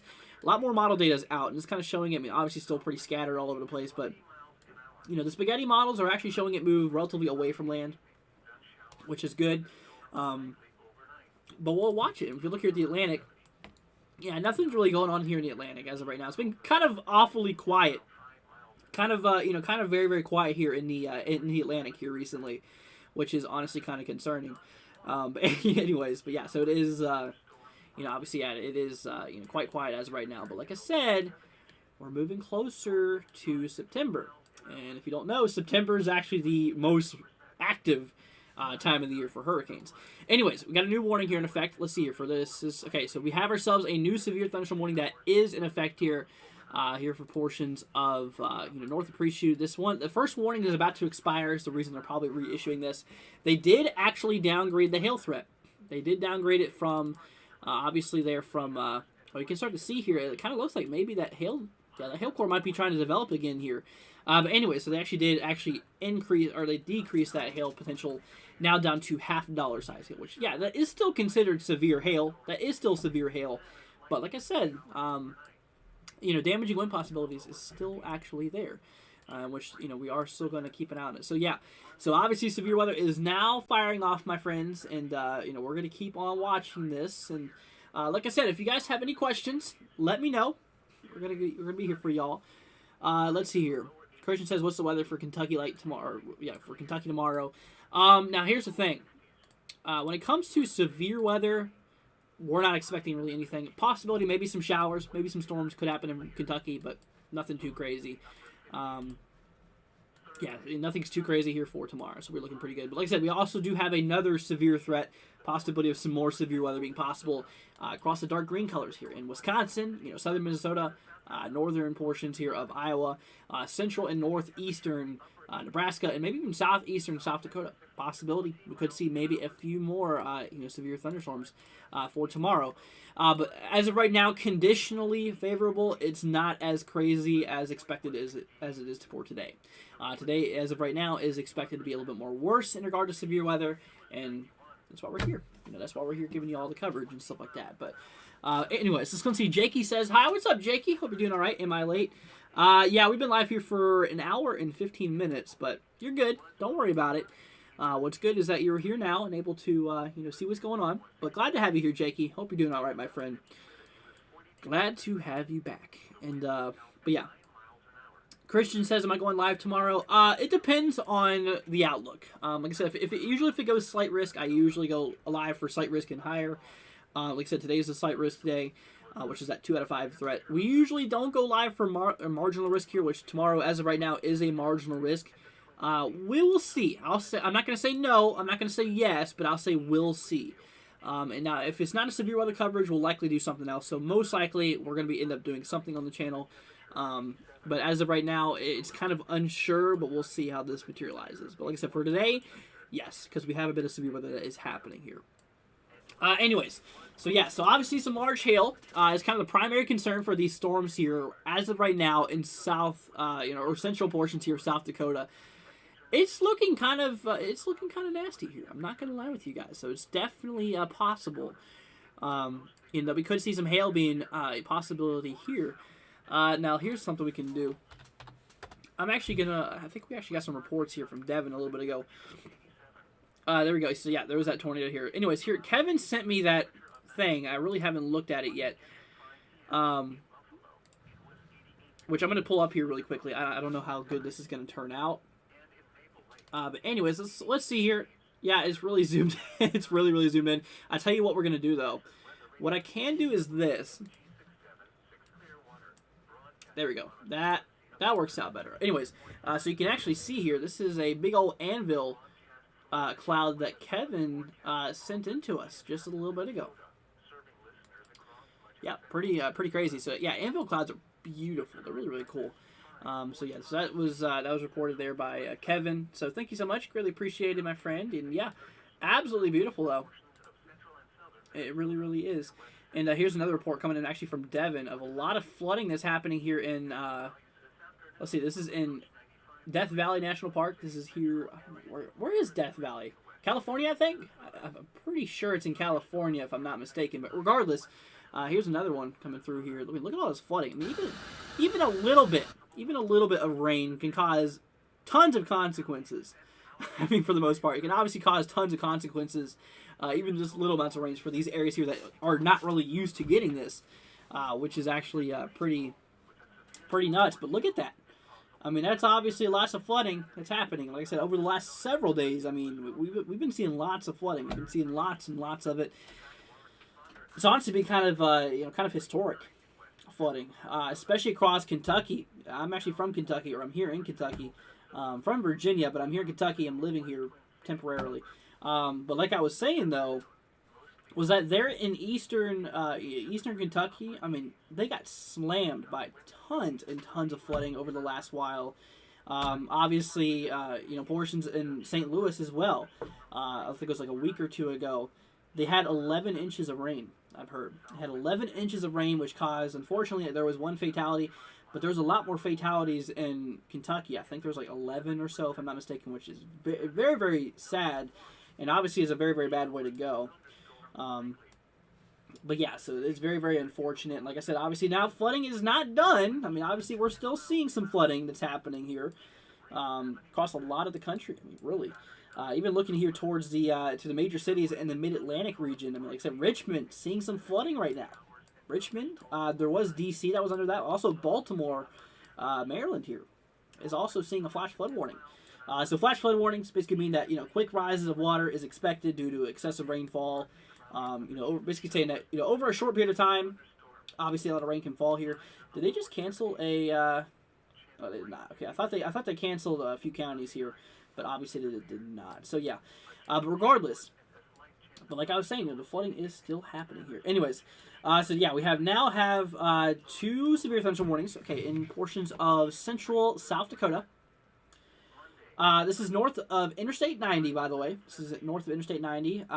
Basically west here of Fort Thompson, south here of Gettysburg, west here of Miller, near Murdo. The severe part of the storm is northeast of Murdo, but Murdo is currently getting, obviously some storms out of this. Now, like I said, these guys are pretty nasty in the hail field, as both of them have the potential of getting, well over a quarter size, well over an inch in diameter.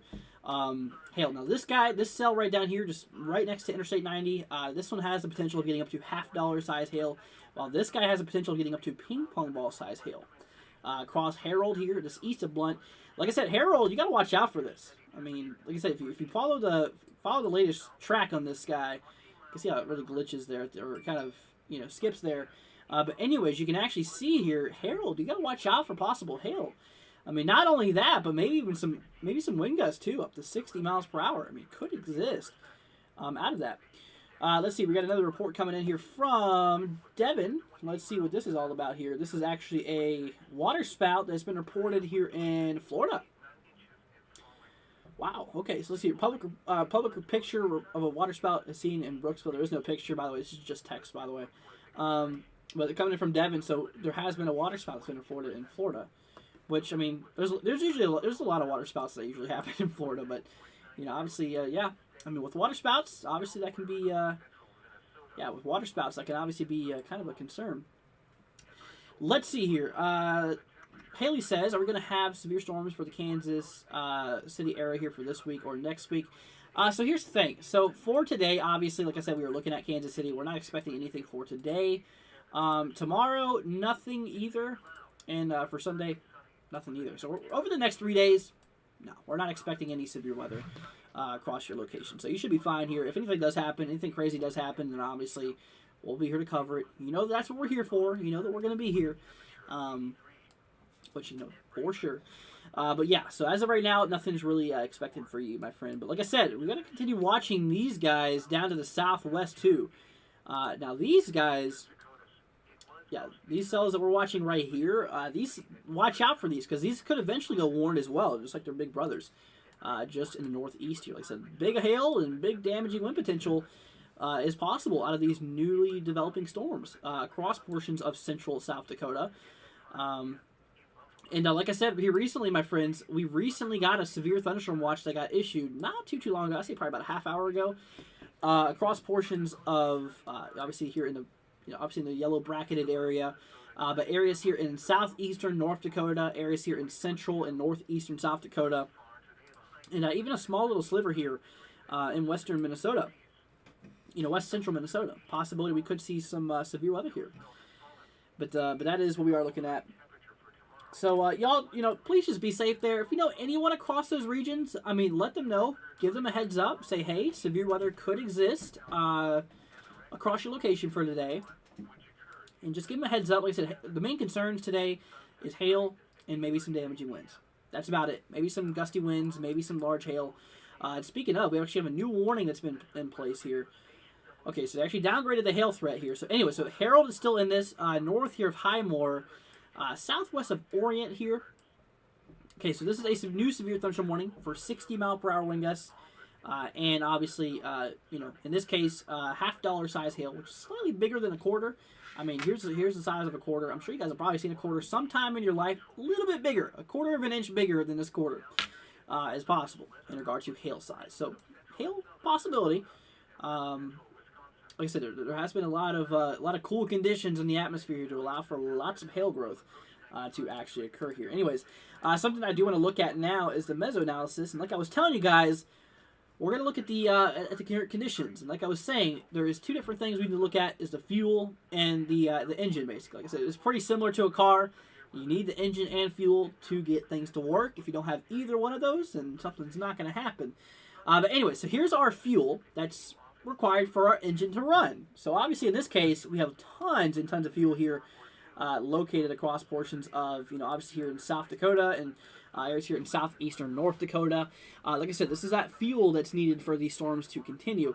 Values here over 500 can produce severe weather. We're seeing values in the 4,000 range, so well overkill. Tons and tons of fuel. We are good on that. However, like I said, the wind shear, this is basically our engine that's needed for the obviously things to run here. And our engine is actually getting stronger here. You can actually see that the winds are increasing along this boundary here in the Dakotas as well as portions of Minnesota. And here's currently where the storms are at right now. And as they do progress their way here eastward, they're actually moving into more of an environmentally unstable atmosphere there, which is obviously not very, very good. So anyways, but yeah, so that is what we are actively seeing. So anyways, you guys, we just need to watch out for this. We're going to grab a little view here. We can obviously see that the instability range of where these storms are firing off here right now is in near the 3,000 mark. Like I said, it needs 500 or more to be possibly severe. And in this case, it's well in the category near 3,000. So I'm not worried about the fuel. The fuel is there. The engine's there too. Effective shear, you can see right here, is inside of that threshold, inside of that that red marker there. That's basically the, I think they call those stem. Oh, what are those called? Not stem and leaf plots. What are those? I forgot the names of them. Anyways, I know about them, but anyways, it's inside the threshold here in regard to in regard to the engine that we need for the storms to fire off in which in this case, yeah, I mean it's definitely doing so. For sure. So yeah, so these storms are moving. They're actually moving into a more environmentally unstable atmosphere. They're actually moving into more of a unstable atmosphere here, which could make them worse. But anyway, so like I said, right now they're just firing off across South Dakota. But like I said, the overall area of them is expected to actually grow up into the northeast. Obviously here, from down here and right here is where the cells are now. These storms are forecasted. They are set to extend into portions here of, western Minnesota being possible. Let's see here. Jakey says, I wish fall was here because looking at Halloween stuff, Google Maps feel good about fall. Fall's my birthday month on October 10th. Wow. All right. Well, yeah, I'm definitely kind of looking forward to Halloween and stuff like that, too. It's actually mine and, I mean, I wouldn't say it's my favorite, but it's definitely my mom's and my girlfriend's favorite holiday, which, I mean, I do like Halloween. Don't get me wrong, I do like Halloween, but, yeah, I mean, it'll be here before you know it. I mean, time flies, you guys. It really does. And, like I said, we just now moved into August. We're now in the first week of August, preparing for the second week of August here. And like I said, then there's September, then there's October, and there you go. And we're going to be right there before you know it. Even though it's still a few months away, it's going to be here before you know it, okay? But yeah. Let's see here. Christian says that's maybe severe weather tomorrow. Like I was saying, that we do have a possible severe weather threat for tomorrow as well, but right now we're just paying attention to what's happening today. Okay, we'll take tomorrow's step tomorrow. If we need to be live tomorrow, we'll be live tomorrow. Okay, just know that. We'll be live tomorrow if we have to. We usually are live here if we have to. Let's see here. Self-Care says, enjoying your work, man. Cheers. Well, thank you so much. Greatly appreciated. Means a lot to me. Thank you so much. But anyway, so like I said, here recently we just got a new warning, a new severe thunderstorm warning that's gotten issued north of Highmore, east here portions, or east of Onondaga. I don't know how you pronounce it. Like I said, I'm horrible with pronunciations and names, so if I say something wrong, I'm sorry. I didn't mean to. But like I said, right now the storm's kind of over Harold. Like I said, Harold most likely just got hit by some hail. Like I said, obviously areas here, and the pinks and the blues, these are the regions here where we might have just seen some hail. That's obviously where radar's scanning some bigger objects up in the atmosphere and stuff like that. So obviously, yeah, so that might be the hail that we are likely seeing there. Definitely is not good. But anyway, so yeah, they are continuing that hail threat into this. Obviously, like I said, they are moving this hail threat More to the northeast. Like I said, directly north of Highmore. They just extended this warning, so we have 33 minutes to go. So let's see here. The time is currently... Okay, so 7 o'clock. So this will be at 7:30 Eastern. This is Central Time, by the way, so this will be 6:30. 6:30 local, 6:30 Central. Across whenever this does get expired here. So we have a little bit to go. About a half hour, about 32 minutes to go before this does get canceled here. So honestly, that is what we are seeing here. We actually have a wind gust being reported here. Look at this. 60-mile-per-hour wind gust has been reported. Okay, so that's actually classified as damaging winds there. There you go. First damaging wind report coming in here from South Dakota. Here we go. Anyway, so this is right here in Hughes County, South Dakota, 3 miles southeast of Blunt here. Thunderstorm wind gust magnitude of 60 miles per hour. So obviously, 60-mile-per-hour winds has been reported here, apparently from a trained weather spotter. So obviously people who are trained in the field. I'm actually a weather spotter. There's probably a lot of weather spotters actually on the live stream right now. If you don't know what a weather spotter is, it's basically just a trained group of individuals that National Weather Service teaches to relay reports in severe weather. And in this case, we have ourselves a report coming from a trained weather spotter saying that damaging winds has indeed been reported. Now, how this has been reported, I don't know what they used, if it's a personal weather station or whatever they used. But regardless, they're just saying 60-mile-per-hour wind gust has been reported. So, but anyways, let's zoom in on here. What is that? Is that a baby cell trying to fire off here? What? Uh-oh. Look at this little guy. I mean, this guy he's been struggling to stay alive here for the last little bit. Moving right here over Meliet. It kind of dodged Meliet. What the heck? Okay, well, this little guy is just kind of cruising. He's just, like, kind of hiding there. It looked like that last scan, though. Ooh. Okay, this guy might be trying to do something here. Let's see. Let's actually switch to correlation coefficient. I just want to make sure this actually is a storm. If it's red, it's a storm. If it's blue, it's not. Okay, so we're going to look at correlation coefficient here really quickly and determine it. And it is not a storm. I don't think it is. What is it then? Let's see. Let's actually play back correlation coefficient here. Yeah, that's not a storm. I don't know what that is. It could be like a flock of birds or something. I don't know. It could be. Regardless, though. It is moving north, whatever that is. It could be a UFO, as some people would probably say. Who knows? Who actually knows here? Anyways, but yeah, so that's not a storm, even though it looked like one. We got a bunch of these are gravity waves that's happening here towards the Central Watch area here in northeastern South Dakota. So obviously these things could fire off storms eventually. Let's switch to a radar view more up in the northeastern quadrant here. Let's see. Okay, so it looks like maybe a few showers are trying to form here, but nothing severe. Nothing, or anything far, or everything's far from severe here. But you know what? That's what we're looking at. But, yeah, so obviously these guys are just still isolated across the south. Other than that, they're just kind of chilling. Let's see here. Let's see here. Christian says you're better than max velocity. Well, greatly appreciated. Jakey says, Andrew has everyone's back for the severe weather. You absolutely know it, my friend. Rain says I'm back. Alrighty. Let's see. Eddie says LOL. Yeah, I thought that was a little storm here, but I don't. That's definitely not a storm here, because if it was, it would be red on correlation coefficient, which is showing similar precipitation size. But in this case, there's a big assortment of different size objects that's being detected from the radar in this little storm. I think it might be like a flock of birds or something that the radar's picking up. It's definitely possible. Regardless, they're moving north. Whatever this is moving north here. You can see, I mean, it's moving directly to the north here. I don't know. It's kind of got me interested here. Just kind of wonder what that actually might be. My guess would be birds or insects, or something along that line. Anyways, getting a little bit off topic here. So once again, my friends, we have a few severe thunderstorm warnings that is set in place here across central South Dakota, across these locations here. So basically, like I said, did they just update this again? Are you serious? Wait, hold on a minute. They just upgraded this. They just upgraded again. Okay, anyways. So we are seeing ourselves a severe thunderstorm warning that's in effect here just north of Preshu. South here, Peoria. This is right here for 60-mile-per-hour wind gusts and actually 2-inch hail. So, this is pretty decent hail, actually. Obviously a little bit larger than a golf ball in this case. So obviously larger than golf ball size hail is possible. Maybe even some damaging wind gusts could also be a possibility out of this. Let's see here. Judy, what's up? Says, have ever heard of Catatumbo lightning? Has a real program about lightning capital of Venezuela. I have not heard about that. Huh. That's pretty interesting. Yeah, I've never heard of that name before, actually. I'll have to look it up later.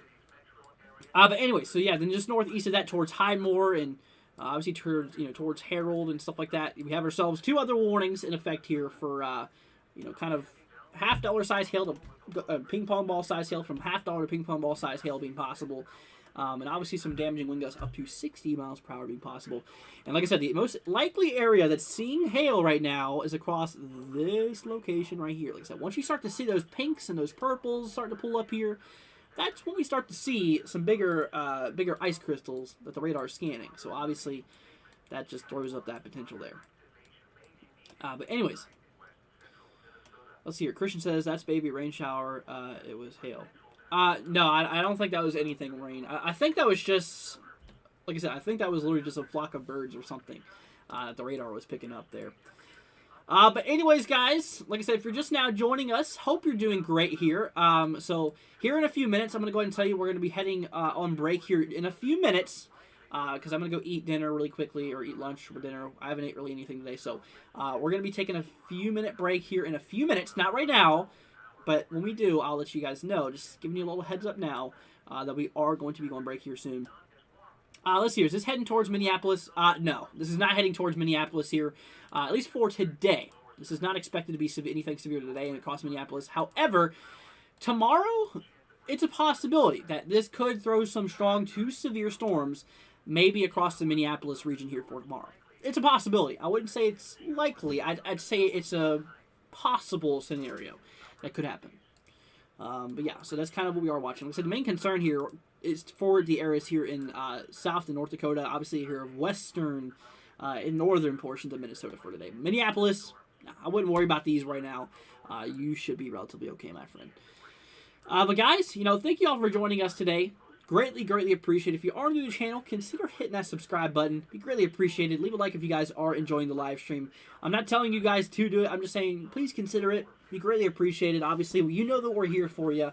And like I said, obviously, you know that we're here for you. You know that we're going to continue being here for you guys no matter what. We got you guys covered here. We're going to make sure that you guys are staying up to date, staying prepared, and stuff like that. We got you guys covered here. But anyways, like I was saying, though, as of right now, these storms are still relatively isolated just to South Dakota. But like I said, they are expected to gather more of a, gather more to the northeast. And obviously areas here towards, western Minnesota, portions of southeastern North Dakota as well. So obviously those locations is kind of what we're looking at. Let's see here. I did yard work yesterday, raking the grass. Today is a break day. Well, sounds good there, Jakey. Well, obviously glad to have you here. And if you have any questions, let me know. Let's see, I had to restart the live chat. Okay, Christian, sounds good. But anyway, so yeah, so that is kind of what we are watching here. Like I said, as of right now, we only have a few severe thunderstorm warnings in effect here. But like I said, once again, I do expect this to grow in overall coverage and possibly intensity as well. Let's see, I would expect the greatest corridor of severe potential be from southeast South Dakota into western Minnesota, in my opinion. Well, obviously, definitely South Dakota, because that's obviously where it is starting. Now, you're saying into Minnesota. We will see. I mean, like I said, the overall severe weather risk here that the Storm Prediction has put out for us actually extends into northern Minnesota, too. Now, like I said, the Storm Prediction Center has issued across these locations is saying, hey, severe weather is possible all across these areas. But I do understand what you are saying. I mean, like I said, obviously right now, the main line is kind of right in here. If we continue to line up, it would likely be kind of moving out of southeastern North Dakota at this rate here. But yeah, I do see what you are saying. For the most part, I honestly do believe that you are correct with this. That we are going to be seeing a lot of, the majority of the cells mostly in South Dakota and mostly into, obviously here in west central Minnesota. Now, as of right now, like I said, the storms are just now isolated to central and south central South Dakota. That's where they're isolated right now. But like I said, the overall coverage and intensity is set to increase as we move more into the evening hours here. Like I said, right now it's pretty much it's already past 7 o'clock here now. So obviously now we're starting to move into the well into the evening hours here now, and as we do continue to move into the evening hours here, obviously the sun's going to start to go down, then the heating is going to start to cool, or the surface is going to start to cool down here, which lowers the potential. But anyways, so yeah, definitely I do expect more storms to fire off here across the Northeast here. Let's see here. Haley says, I love the channel because it's awesome and cool. I love your live streams and your channel. Well, thank you so much. Greatly appreciate it. Let's see here. Vortex says, correction, Southeast North Dakota, Northeast South Dakota, in Minnesota. Yeah, so like I was saying, that's where the current risk is for the most part. That is currently where the actual risk is as of now. Like I said, it does include portions here of, North and South Dakota, portions here also of Minnesota included. So that is kind of what we are seeing here. So that is actively what we are watching. But anyways, guys, that is what we're looking at here as of right now. I will mention we actually have a few other severe thunderstorm warnings here in Virginia. But these guys are mostly just issued for 60-mile-per-hour wind gusts. Most of these are just for damaging wind potentials. Now, there is one up here in New Jersey that has the possibility of maybe seeing some small hail or quarter-size hail as well. Possibility. I mean, it could be possible that we could see some small hail or some hail being possible across those locations too. But like I said, the main concern of mine is obviously the storms that we're covering here for the most part across the north and the south areas here of North and South Dakota, southeastern North Dakota, and central and northeastern South Dakota. Those are the regions where I'm really concerned about here. Like I was saying, we actually have a damaging wind report here from a train weather spotter of 60-mile-per-hour wind gusts has actually been reported here. So obviously, that is what we have been seeing. So obviously, guys, we're just going to keep on watching this, and we are going to see how this does play out. Okay, so we're definitely going to continue to watch the intensity. We're going to continue to watch the overall coverage, where this is at, and stuff like that. Let's see. Christian says, nice coverage. Thank you, Christian. Greatly appreciate you guys. But anyways, my friends, like I was saying, we're going to be heading off here to break here in a few moments. We've been live here for nearly 2 hours now. I haven't ate anything today. I'm kind of hungry. I'm going to go ahead and get all energized back up again so we can continue this live stream. We're not ending it. We're going to be continuing this for the next few hours. I definitely do expect to anyways, to be here for a little bit longer. I just wanted to say, once again, special thanks to all of you guys out there for being here with us, for hanging out with us today, and stuff like that. Thank you absolutely so much. And like I said, if you guys are new to the channel, consider hitting that subscribe button. Greatly appreciate it. Like I said, obviously you guys will stay up to date on the latest information. We cover everywhere in the States here.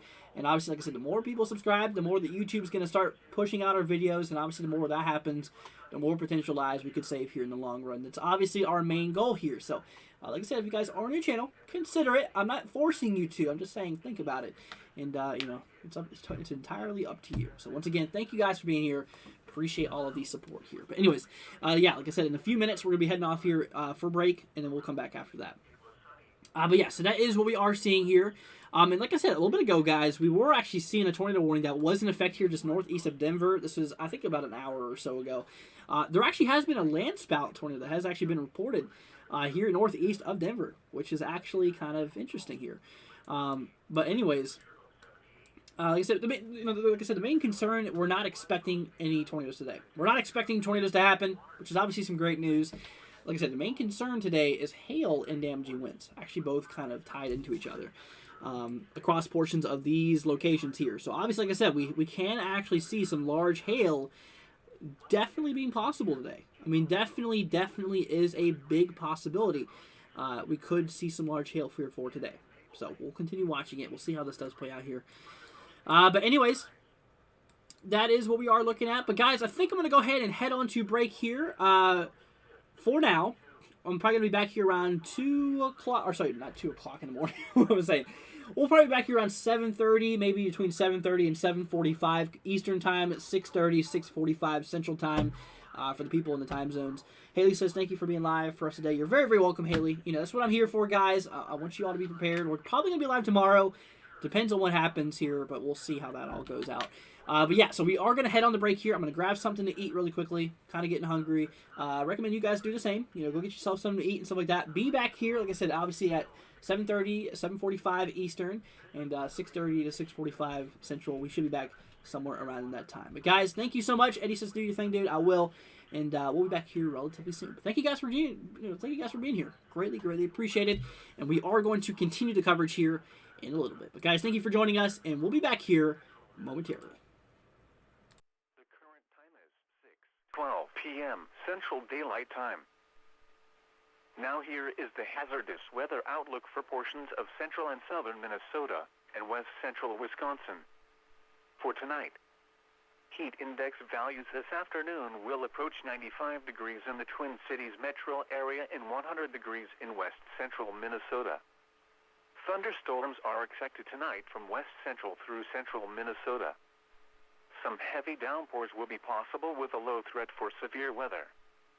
And now the extended outlook for the period Saturday through Thursday. Thunderstorms are expected to continue off and on through the weekend. Locally heavy rainfall, with a severe storm or two, is possible Saturday afternoon into Saturday night from southern Minnesota into western Wisconsin. Spotter information statement. Sky warns spotter activation may be needed late tonight in west central Minnesota. Now the forecast for central Minnesota, from St. Cloud to the northwest Twin Cities suburbs. This afternoon, mostly sunny. Near steady temperature in the upper 80s. South winds 15 to 20 miles an hour. Tonight, partly cloudy in the evening, then showers and thunderstorms likely overnight. Lows around 70.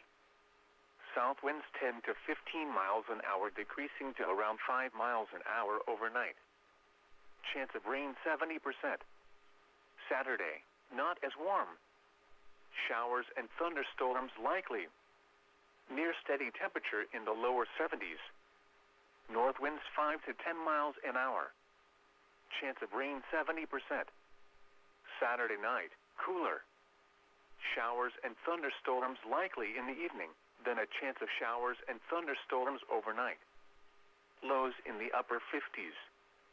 North winds 5 to 10 miles an hour. Chance of rain 70%. Sunday, partly cloudy with a chance of showers and a slight chance of thunderstorms. Highs in the lower 70s. Chance of rain 50%.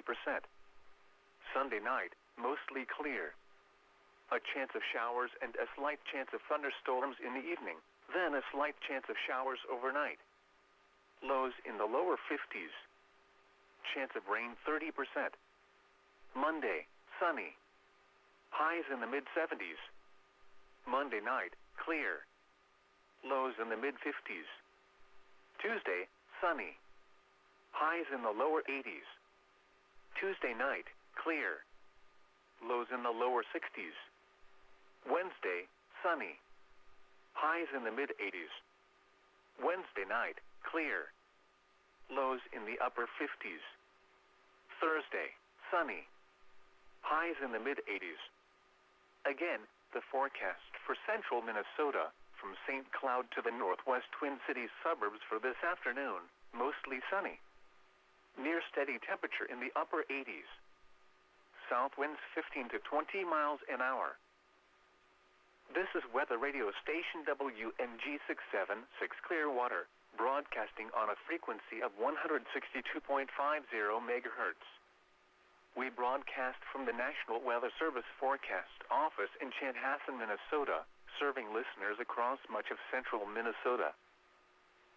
The current time is 6:15 p.m. Central Daylight Time. Now here is the hazardous weather outlook for portions of central and southern Minnesota and west central Wisconsin. For tonight, heat index values this afternoon will approach 95 degrees in the Twin Cities metro area and 100 degrees in west central Minnesota. Thunderstorms are expected tonight from west central through central Minnesota. Some heavy downpours will be possible with a low threat for severe weather. And now the extended outlook for the period Saturday through Thursday. Thunderstorms are expected to continue off and on through the weekend. Locally heavy rainfall, with a severe storm or two, is possible Saturday afternoon into Saturday night from southern Minnesota into western Wisconsin. Spotter information statement. Sky warns spotter activation may be needed late tonight in west central Minnesota. Now the forecast for central Minnesota, from St. Cloud to the northwest Twin Cities suburbs. This afternoon, mostly sunny. Near steady temperature in the upper 80s. South winds 15 to 20 miles an hour. Tonight, partly cloudy in the evening, then showers and thunderstorms likely overnight. Lows around 70. South winds 10 to 15 miles an hour, decreasing to around 5 miles an hour overnight. Chance of rain 70%. Saturday, not as warm. Showers and thunderstorms likely. Near steady temperature in the lower 70s. North winds 5 to 10 miles an hour. Chance of rain 70%. Saturday night, cooler. Showers and thunderstorms likely in the evening, then a chance of showers and thunderstorms overnight. Lows in the upper 50s. North winds 5 to 10 miles an hour. Chance of rain 70%. Sunday, partly cloudy with a chance of showers and a slight chance of thunderstorms. Highs in the lower 70s. Chance of rain 50%. Sunday night, mostly clear. A chance of showers and a slight chance of thunderstorms in the evening, then a slight chance of showers overnight. Lows in the lower 50s. Chance of rain 30%. Monday, sunny. Highs in the mid-70s. Monday night, clear. Lows in the mid-50s. Tuesday, sunny. Highs in the lower 80s. Tuesday night, clear. Lows in the lower 60s. Wednesday, sunny. Highs in the mid-80s. Wednesday night, clear. Lows in the upper 50s. Thursday, sunny. Highs in the mid-80s. Again, the forecast for central Minnesota, from St. Cloud to the northwest Twin Cities suburbs for this afternoon, mostly sunny. Near steady temperature in the upper 80s. South winds 15 to 20 miles an hour. At 6 p.m., in Buffalo, it was mostly sunny. It was 84 degrees. The dew point was 70. The relative humidity was 61%.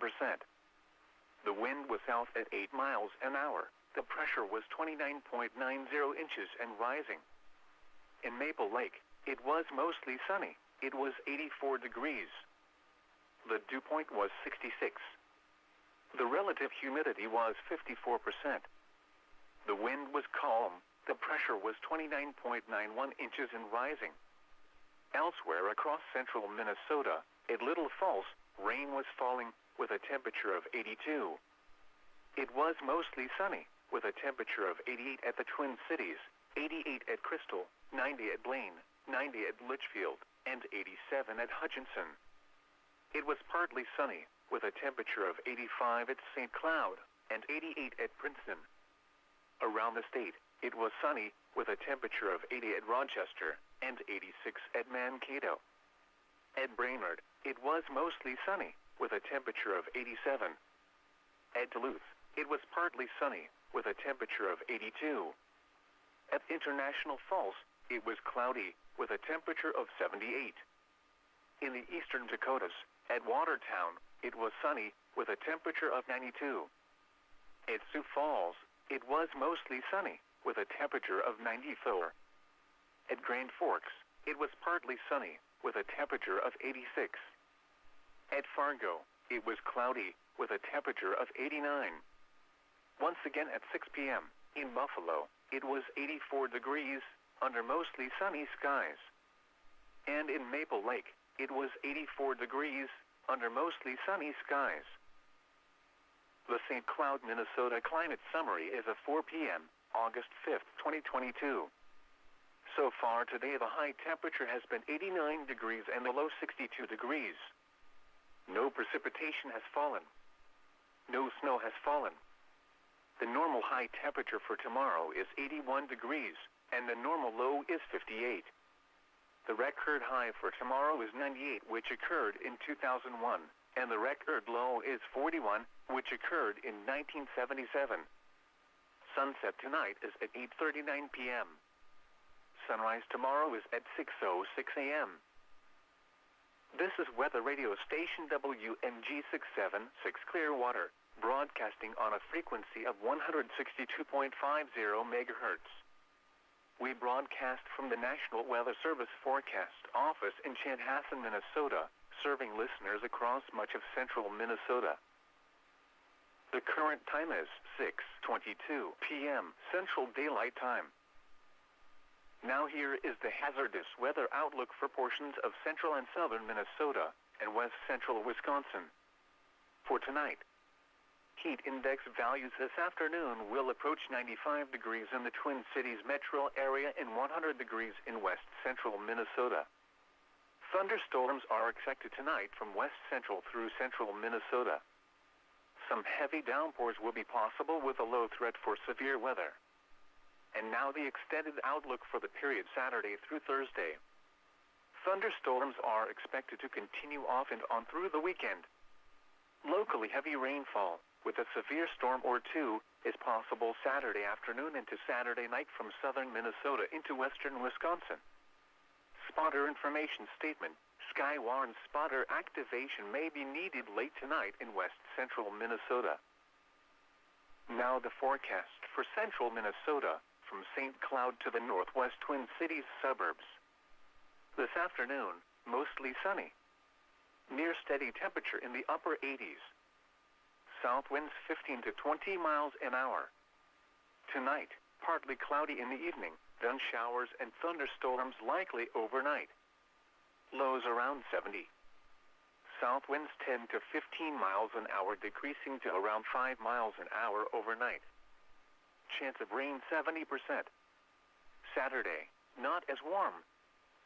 Showers and thunderstorms likely. Near steady temperature in the lower 70s. North winds 5 to 10 miles an hour. Chance of rain 70%. Saturday night, cooler. Showers and thunderstorms likely in the evening, then a chance of showers and thunderstorms overnight. Lows in the upper 50s. North winds 5 to 10 miles an hour. Chance of rain 70%. Sunday, partly cloudy with a chance of showers and a slight chance of thunderstorms. Highs in the lower 70s. Chance of rain 50%.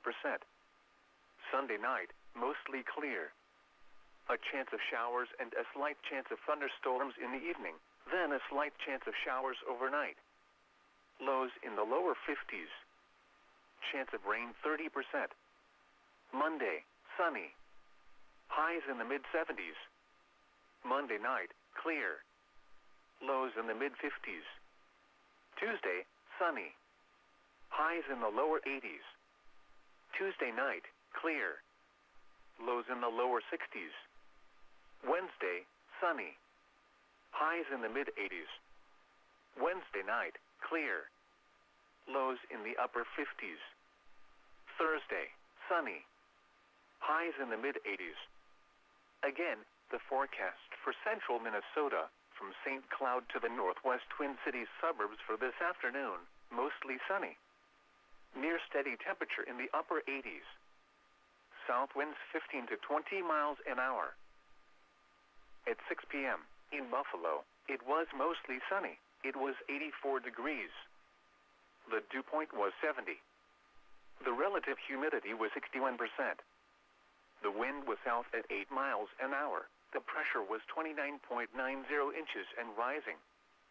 In Maple Lake, it was mostly sunny. It was 84 degrees. The dew point was 66. The relative humidity was 54%. The wind was calm. The pressure was 29.91 inches and rising. Elsewhere across central Minnesota, at Little Falls, rain was falling with a temperature of 82. It was mostly sunny, with a temperature of 88 at the Twin Cities, 88 at Crystal, 90 at Blaine, 90 at Litchfield, and 87 at Hutchinson. It was partly sunny, with a temperature of 85 at St. Cloud, and 88 at Princeton.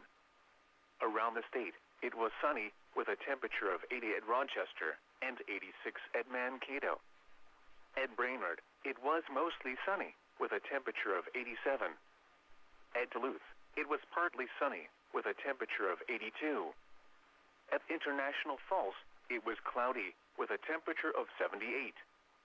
In the eastern Dakotas, at Watertown, it was sunny, with a temperature of 92. At Sioux Falls, it was mostly sunny, with a temperature of 94. At Grand Forks, it was partly sunny, with a temperature of 86. At Fargo, it was cloudy, with a temperature of 89. Once again at 6 p.m., in Buffalo, it was 84 degrees, under mostly sunny skies. And in Maple Lake, it was 84 degrees, under mostly sunny skies. This is weather radio station WNG676 Clearwater, broadcasting on a frequency of 162.50 megahertz. We broadcast from the National Weather Service Forecast Office in Chanhassen, Minnesota, serving listeners across much of central Minnesota. The current time is 6:27 p.m. Central Daylight Time. Now here is the hazardous weather outlook for portions of central and southern Minnesota and west central Wisconsin. For tonight, heat index values this afternoon will approach 95 degrees in the Twin Cities metro area and 100 degrees in west central Minnesota. Thunderstorms are expected tonight from west central through central Minnesota. Some heavy downpours will be possible with a low threat for severe weather. And now the extended outlook for the period Saturday through Thursday. Thunderstorms are expected to continue off and on through the weekend. Locally heavy rainfall, with a severe storm or two, is possible Saturday afternoon into Saturday night from southern Minnesota into western Wisconsin. Spotter information statement. Skywarn spotter activation may be needed late tonight in west central Minnesota. Now the forecast for central Minnesota, from St. Cloud to the northwest Twin Cities suburbs. This afternoon, mostly sunny. Near steady temperature in the upper 80s.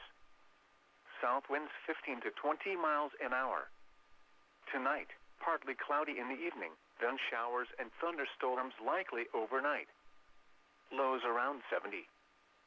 South winds 10 to 15 miles an hour, decreasing to around 5 miles an hour overnight. Chance of rain 70%. Saturday, not as warm. Showers and thunderstorms likely. Near steady temperature in the lower 70s. North winds 5 to 10 miles an hour. Chance of rain 70%. Saturday night, cooler. Showers and thunderstorms likely in the evening, then a chance of showers and thunderstorms overnight. Lows in the upper 50s. North winds 5 to 10 miles an hour. Chance of rain 70%. Sunday, partly cloudy with a chance of showers and a slight chance of thunderstorms. Highs in the lower 70s. Chance of rain 50%. Sunday night, mostly clear. A chance of showers and a slight chance of thunderstorms in the evening, then a slight chance of showers overnight. Lows in the lower 50s. Chance of rain 30%. Monday, sunny. Highs in the mid-70s. Monday night, clear. Lows in the mid-50s. Tuesday, sunny. Highs in the lower 80s. Tuesday night, clear. Lows in the lower 60s. Wednesday, sunny. Highs in the mid-80s.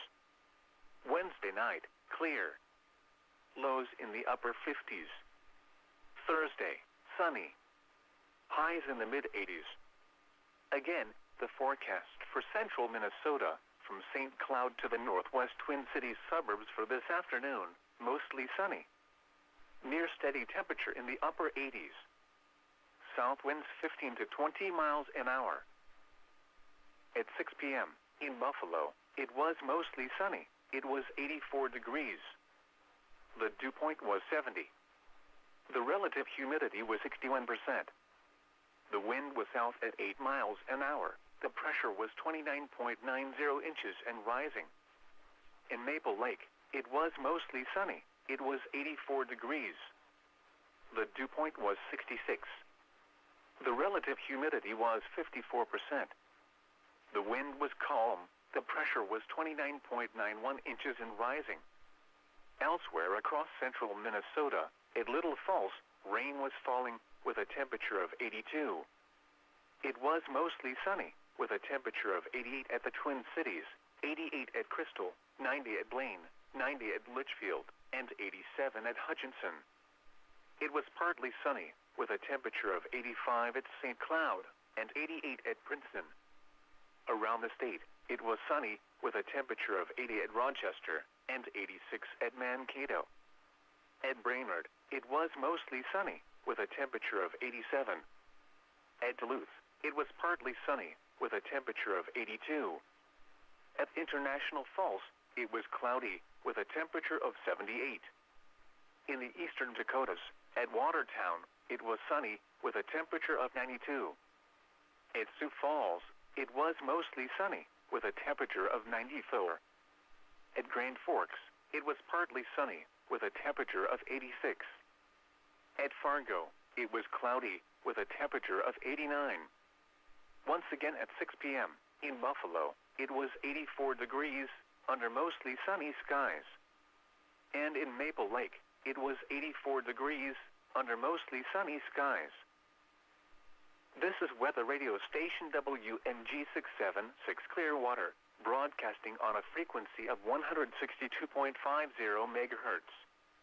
We broadcast from the National Weather Service Forecast Office in Chanhassen, Minnesota, serving listeners across much of central Minnesota. The current time is 6:33 p.m. Central Daylight Time. Now here is the hazardous weather outlook for portions of central and southern Minnesota and west central Wisconsin. For tonight, heat index values this afternoon will approach 95 degrees in the Twin Cities metro area and 100 degrees in west central Minnesota. Thunderstorms are expected tonight from west central through central Minnesota. Some heavy downpours will be possible with a low threat for severe weather. And now the extended outlook for the period Saturday through Thursday. Thunderstorms are expected to continue off and on through the weekend. Locally heavy rainfall, with a severe storm or two, is possible Saturday afternoon into Saturday night from southern Minnesota into western Wisconsin. Spotter information statement: Skywarn spotter activation may be needed late tonight in west central Minnesota. Now the forecast for central Minnesota, from St. Cloud to the northwest Twin Cities suburbs. This afternoon, mostly sunny. Near steady temperature in the upper 80s. South winds 15 to 20 miles an hour. Tonight, partly cloudy in the evening, then showers and thunderstorms likely overnight. Lows around 70. South winds 10 to 15 miles an hour, decreasing to around 5 miles an hour overnight. Chance of rain 70%. Saturday, not as warm. Showers and thunderstorms likely. Near steady temperature in the lower 70s. North winds 5 to 10 miles an hour. Chance of rain 70%. Saturday night, cooler. Showers and thunderstorms likely in the evening, then a chance of showers and thunderstorms overnight. Lows in the upper 50s. North winds 5 to 10 miles an hour. Chance of rain 70%. Sunday, partly cloudy with a chance of showers and a slight chance of thunderstorms. Highs in the lower 70s. Chance of rain 50%. Sunday night, mostly clear. A chance of showers and a slight chance of thunderstorms in the evening, then a slight chance of showers overnight. Lows in the lower 50s. Chance of rain 30%. Monday, sunny. Highs in the mid-70s. Monday night, clear. Lows in the mid-50s. Tuesday, sunny. Highs in the lower 80s. Tuesday night, clear. Lows in the lower 60s. Wednesday, sunny. Highs in the mid-80s. Wednesday night, clear. Lows in the upper 50s. Thursday, sunny. Highs in the mid-80s. Again, the forecast for central Minnesota, from St. Cloud to the northwest Twin Cities suburbs for this afternoon, mostly sunny. Near steady temperature in the upper 80s. South winds 15 to 20 miles an hour. At 6 p.m. in Buffalo, it was mostly sunny. It was 84 degrees. The dew point was 70. The relative humidity was 61%. The wind was south at 8 miles an hour. The pressure was 29.90 inches and rising. In Maple Lake, it was mostly sunny. It was 84 degrees. The dew point was 66. The relative humidity was 54%. The wind was calm. The pressure was 29.91 inches and rising. Elsewhere across central Minnesota, at Little Falls, rain was falling with a temperature of 82. It was mostly sunny with a temperature of 88 at the Twin Cities, 88 at Crystal, 90 at Blaine, 90 at Litchfield, and 87 at Hutchinson. It was partly sunny with a temperature of 85 at St. Cloud and 88 at Princeton. Around the state, it was sunny with a temperature of 80 at Rochester and 86 at Mankato. At Brainerd, it was mostly sunny with a temperature of 87. At Duluth, it was partly sunny with a temperature of 82. At International Falls, it was cloudy with a temperature of 78. In the eastern Dakotas, at Watertown, it was sunny with a temperature of 92. At Sioux Falls, it was mostly sunny with a temperature of 94. At Grand Forks, it was partly sunny with a temperature of 86. At Fargo, it was cloudy with a temperature of 89. Once again at 6 p.m. in Buffalo, it was 84 degrees under mostly sunny skies. And in Maple Lake, it was 84 degrees under mostly sunny skies. This is Weather Radio Station WNG676 Clearwater, broadcasting on a frequency of 162.50 megahertz. We broadcast from the National Weather Service Forecast Office in Chanhassen, Minnesota, serving listeners across much of central Minnesota. The current time is 6:39 p.m. Central Daylight Time. Now here is the hazardous weather outlook for portions of central and southern Minnesota and west central Wisconsin.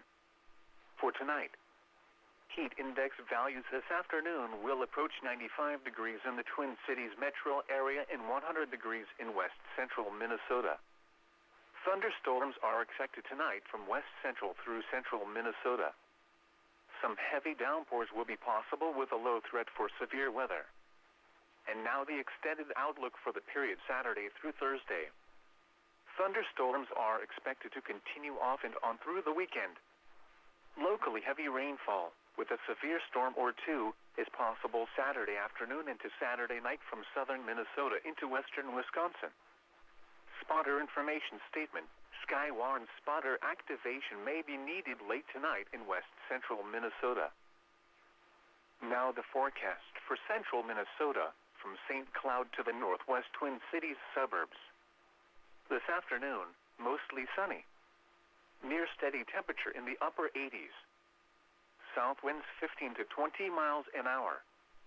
Tonight, partly cloudy in the evening, then showers and thunderstorms likely overnight. Lows around 70. South winds 10 to 15 miles an hour decreasing to around 5 miles an hour overnight. Chance of rain 70%. Saturday, not as warm. Showers and thunderstorms likely. Near steady temperature in the lower 70s. North winds 5 to 10 miles an hour. Chance of rain 70%. Saturday night, cooler. Showers and thunderstorms likely in the evening, then a chance of showers and thunderstorms overnight. Lows in the upper 50s. North winds 5 to 10 miles an hour. Chance of rain 70%. Sunday, partly cloudy with a chance of showers and a slight chance of thunderstorms. Highs in the lower 70s. Chance of rain 50%. Sunday night, mostly clear. A chance of showers and a slight chance of thunderstorms in the evening, then a slight chance of showers overnight. Lows in the lower 50s. Chance of rain 30%. Monday, sunny. Highs in the mid-70s. Monday night, clear. lows in the mid-50s. Tuesday, sunny, highs in the lower 80s. Tuesday night, clear, lows in the lower 60s. Wednesday, sunny, highs in the mid-80s. Wednesday night, clear, lows in the upper 50s. Thursday, sunny, highs in the mid-80s. Again, the forecast for central Minnesota from St. Cloud to the northwest Twin Cities suburbs for this afternoon, mostly sunny.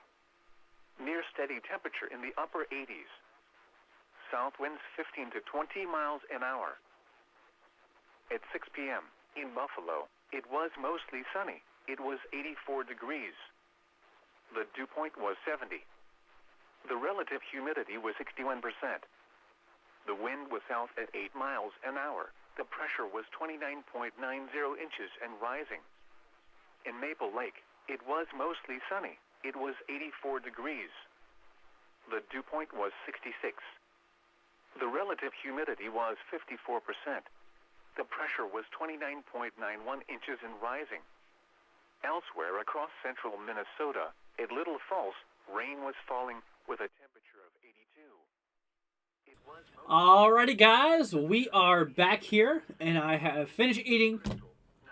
Sorry, guys, I was just taking a little bit of a break there because I needed to. I haven't really ate anything today, but I did, and I hope you guys are doing great. So we're just going to go ahead and jump right back into the coverage here. Now, okay, it looks like we have some more storms that are starting to fire off here across the north now. All right, well, there we go. So it looks like that's actually starting to become a thing now. But anyways, guys, hope y'all are doing great. Glad to have you guys here again for today's coverage. Hope y'all are hanging in there. Hope you guys have been staying safe. And you know that we're going to be here for you to give you all coverage and stuff like that. Joel says I just started looking at it because it's sunny here, so I'm seeing if there's anything for evening and night in Texas. So yeah, if we take a look here, like I was just telling you a minute ago on the thing, no severe storms is expected. If we look down here towards the Texas area, you can see that there is no marginal or any higher severe weather threat for today for Texas. We're looking okay. Like I said, maybe a few showers. I mean, maybe a few storms could theoretically happen along both the eastern side of Texas and kind of towards the Panhandle. It's possible. I'd say it's possible, but for the most part, they're not really supposed to be severe, so you should be okay, my friend. Like I said, the only severe weather we're really expecting for today is areas here across the mid-Atlantic view where the dark green is. Not really too much of a big concern. I mean, it's something we should probably watch, as maybe some gusty winds could occur.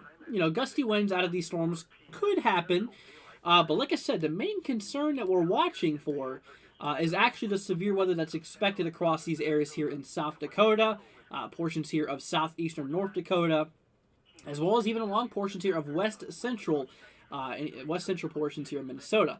Now, like I was saying, we were lacking a bit of storm mode. We were actually lacking storms that were going to fire off across portions of Minnesota into southeastern North Dakota, but it looks like now, since we've been gone, there's a bit of action that's starting to kind of kick off here now. So that line is trying to form here. Now, these are far from severe. These are definitely far from severe thunderstorms here.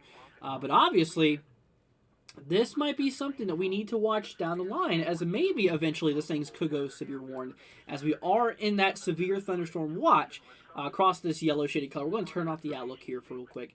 Like I said, the areas here inside of the yellow, once again, this is right here across the north central United States. Okay, this is right here across portions of west central Minnesota, along a few counties here on the western side, including portions of Interstate 94, portions of southeastern North Dakota, covering I think 4 counties here, 4 or 5 counties here, including portions of Interstate 94 again, and obviously down here to the south, we have a lot of South Dakota included. The majority of the severe weather is kind of expected across portions of South Dakota. So obviously areas here from the south central all the way up to the northeastern side of the state could potentially see some severe storms here for today. So that is kind of what we are watching. Anyways, so we do have a few severe thunderstorm warnings that is in effect here. These are actually both pretty nasty storms. Look at this, guys. So severe thunderstorm warning is in effect here for portions here of Crestbard, portions here of Chelsea, portions of Fulton, as well as Orient, for 70 mile per hour wind gusts and 2-inch hail. So what this means is that we could expect some damaging winds up to near hurricane force, moving 2-inch hail, which is about the size of an egg that you would usually eat for breakfast. So, mixing the two, this is a very dangerous storm. First of all, this is a very, very dangerous storm for Falkton, Crespard, and Chelsea. Very, very dangerous storm, okay? So obviously, we got to be watching this here very, very closely. So obviously, with extreme damaging winds and very large hail is a big old concern out of this storm here. So in this case, I usually don't tell you to do this much, but I would get to shelter. In this case, as similar as you would a tornado, I would be well away from windows, and I would honestly be inside of your safe spot, whether it be a basement, a storm cellar, or the central interior portion of your home. That will provide you a lot of protection. Like I said, this is a pretty nasty storm we're talking about. Okay, this should not be taken lightly. Like I said, 70-mile-per-hour wind gusts and 2-inch hail is possible. Definitely a very, very nasty storm we're actually talking about here. Now, just to the west of it, like I said, there's a secondary cell just attached on the far western flank for bits of Sensa, I don't even pronounce that exactly, east here of Agar and east of Gettysburg. Now, 60-mile-per-hour wind gusts is still possible, not as high as the 71, obviously. So 10 mile an hour short of that, but obviously still hail up to the size of egg size could still be possible. So like I was saying, this is a very, very destructive storm for areas of Orient, portions of Falkton, Crespard, and Chelsea. Very, very nasty storm we are talking about here at the moment. Like I said, up to 70-mile-per-hour winds could be possible. We're kind of clocking into your hurricane force winds being possibly expected, as well as hail up to the size of eggs. Like I said, the eggs you usually eat for breakfast, that is the possibility. We could see some large hail up to egg size. You gotta think, though. I mean, if you mix these two together, you're seeing some large hail the size of eggs moving sideways at 70 miles per hour. Like I said, that is kind of what we are seeing. So we have about 26 minutes to go. Current time here is 7:49. So this will be in effect here until 8:15 Eastern, 7:15 Central. Is whenever this does get expired here. So obviously we have a little bit to go before this does get expired here. As you can obviously tell, this is a very, very nasty storm that we are talking about here. So obviously we got to continue to keep our eyes peeled on this storm, as this thing could produce a lot of severity, a lot of severe weather here, obviously. But anyways, so we are watching this. We actually are currently seeing ourselves, a few other cells firing off here towards the Aberdeen area where the radar is located. And like I was saying, it looks like now some storms are now starting to fire off along portions here of southeastern North Dakota, along portions here of west central Minnesota. So obviously we are expecting a line of storms to initiate over the next several hours, and is going to continue progressing its way relatively eastward. And like I was saying, anywhere, we're going to turn off the severe watches. Anywhere inside of this dark green and the yellow shaded color has the severe potential for today. Maybe the possibility of seeing a few severe storms in regard to damaging winds and hail being the primary concerns. Like I said, tornadoes is not really a concern for today. We're not worried about tornadoes, but like I said, obviously in regard to the hail and the damaging winds, that is where we need to keep our eyes here as of right now. But anyways, so that is what we are watching. Galaxy says, repeating rotation with TVS directly southwest of Falkton, South Dakota. So let's go ahead and switch on back to this group of cells here. Apparently there has been some rotation, you're saying, towards Falkton here. This is where that 70-mile-per-hour wind gust storm is located. Like I said, obviously up to 70-mile-per-hour winds near hurricane force, mixing in with egg-sized hail could be possible. So I'm getting a report from Galaxy saying there might be some rotation that might be ongoing here. Let's go and see. We'll double check on that here. Okay, so I can tell you, though, I don't think that this is not really rotation. Okay, this is not really rotation that's happening with this storm. Now, although there is some very, very high, obviously there is some very high inbound winds moving at the radar, that's where the 70-mile-per-hour wind gusts come into. So this is not really rotating. I'm not seeing any tornado potential out of this storm here. As of right now, I'm not worried about a tornado. Like I said, obviously tornadoes is not a big concern today. But like I said, obviously we are seeing those heightened, incoming winds here. You can actually see how some of them are well likely over 60 miles per hour. Some of them are probably even towards, look at this, near 70 miles per hour along the front there. That's actually 60. We can see near 75 mile per hour winds pushing at the radar here. which, like I said, there is no tight area of rotation. This is mostly just straight line damaging wind gusts that we are actively watching here. So, regardless, very, very nasty storm heading its way towards Crestbard and Chelsea. Those areas have got to watch this very, very, very closely, as this is a very, very nasty storm that we are indeed watching here. This is definitely something that we need to continue watching at. So areas here, obviously, like I said, areas here of Crestbard. Falkton is likely seeing some damaging winds here right now, maybe on up into the 70-mile-per-hour range. It's definitely possible. Like I said, as we were just looking at the radar here, we can see that some of those damaging winds here are increasing to the mid, obviously toward the lower portions of the 70s and maybe even higher in some of these locations. Maybe even up into like the 75-degree mark in regard to things. But that is what we are seeing here. Anyways, let's see here. Moo, I think, is that Megan? Anyways, Moo, thank you so much for the $5 super chat saying, hey guys, I have to clean, but I love you all. Love Moo. Well, thank you so much, Moo. Thank you so much. Greatly, greatly appreciated. I do appreciate that once again. So thank you so much. It really means a lot to me. Definitely, definitely does. But like I was saying, guys, just please be safe out there. We're just going to keep our eyes on it. And obviously, we're just going to see how this does play out here. We're going to keep on watching it. And like I said, obviously, this is nothing to freak out about. I understand where some anxiety can come from these storms. But like I said, we just need to continue watching it. We'll keep our eyes peeled for it. And we'll definitely see how this does play out. So like I said, obviously, areas here are Falkton, portions of Crestbard, and Chelsea. Please, like I said, I would recommend getting to a safe spot right now. Like I said, I would recommend getting to, obviously, like a safe spot. Like I said, obviously a basement or a storm cellar. If possible, that would honestly be the best thing you can do. Like I said, obviously, I usually don't say that too much, but in a case like this with 70-mile-per-hour winds and obviously egg-size hail, that is a big concern. And obviously, that is right there where obviously, obviously this is going to be pretty nasty. So like I was saying here, if you look at it, I mean, there's even some areas here getting up into the, like I said, the lower 70s here. I mean, some even getting higher up into, like I said, near the mid-70s that you can actually see right here. So it really wouldn't take much for the rain to actually pull down those damaging winds that we are actively seeing here. So obviously, this is not very, very good.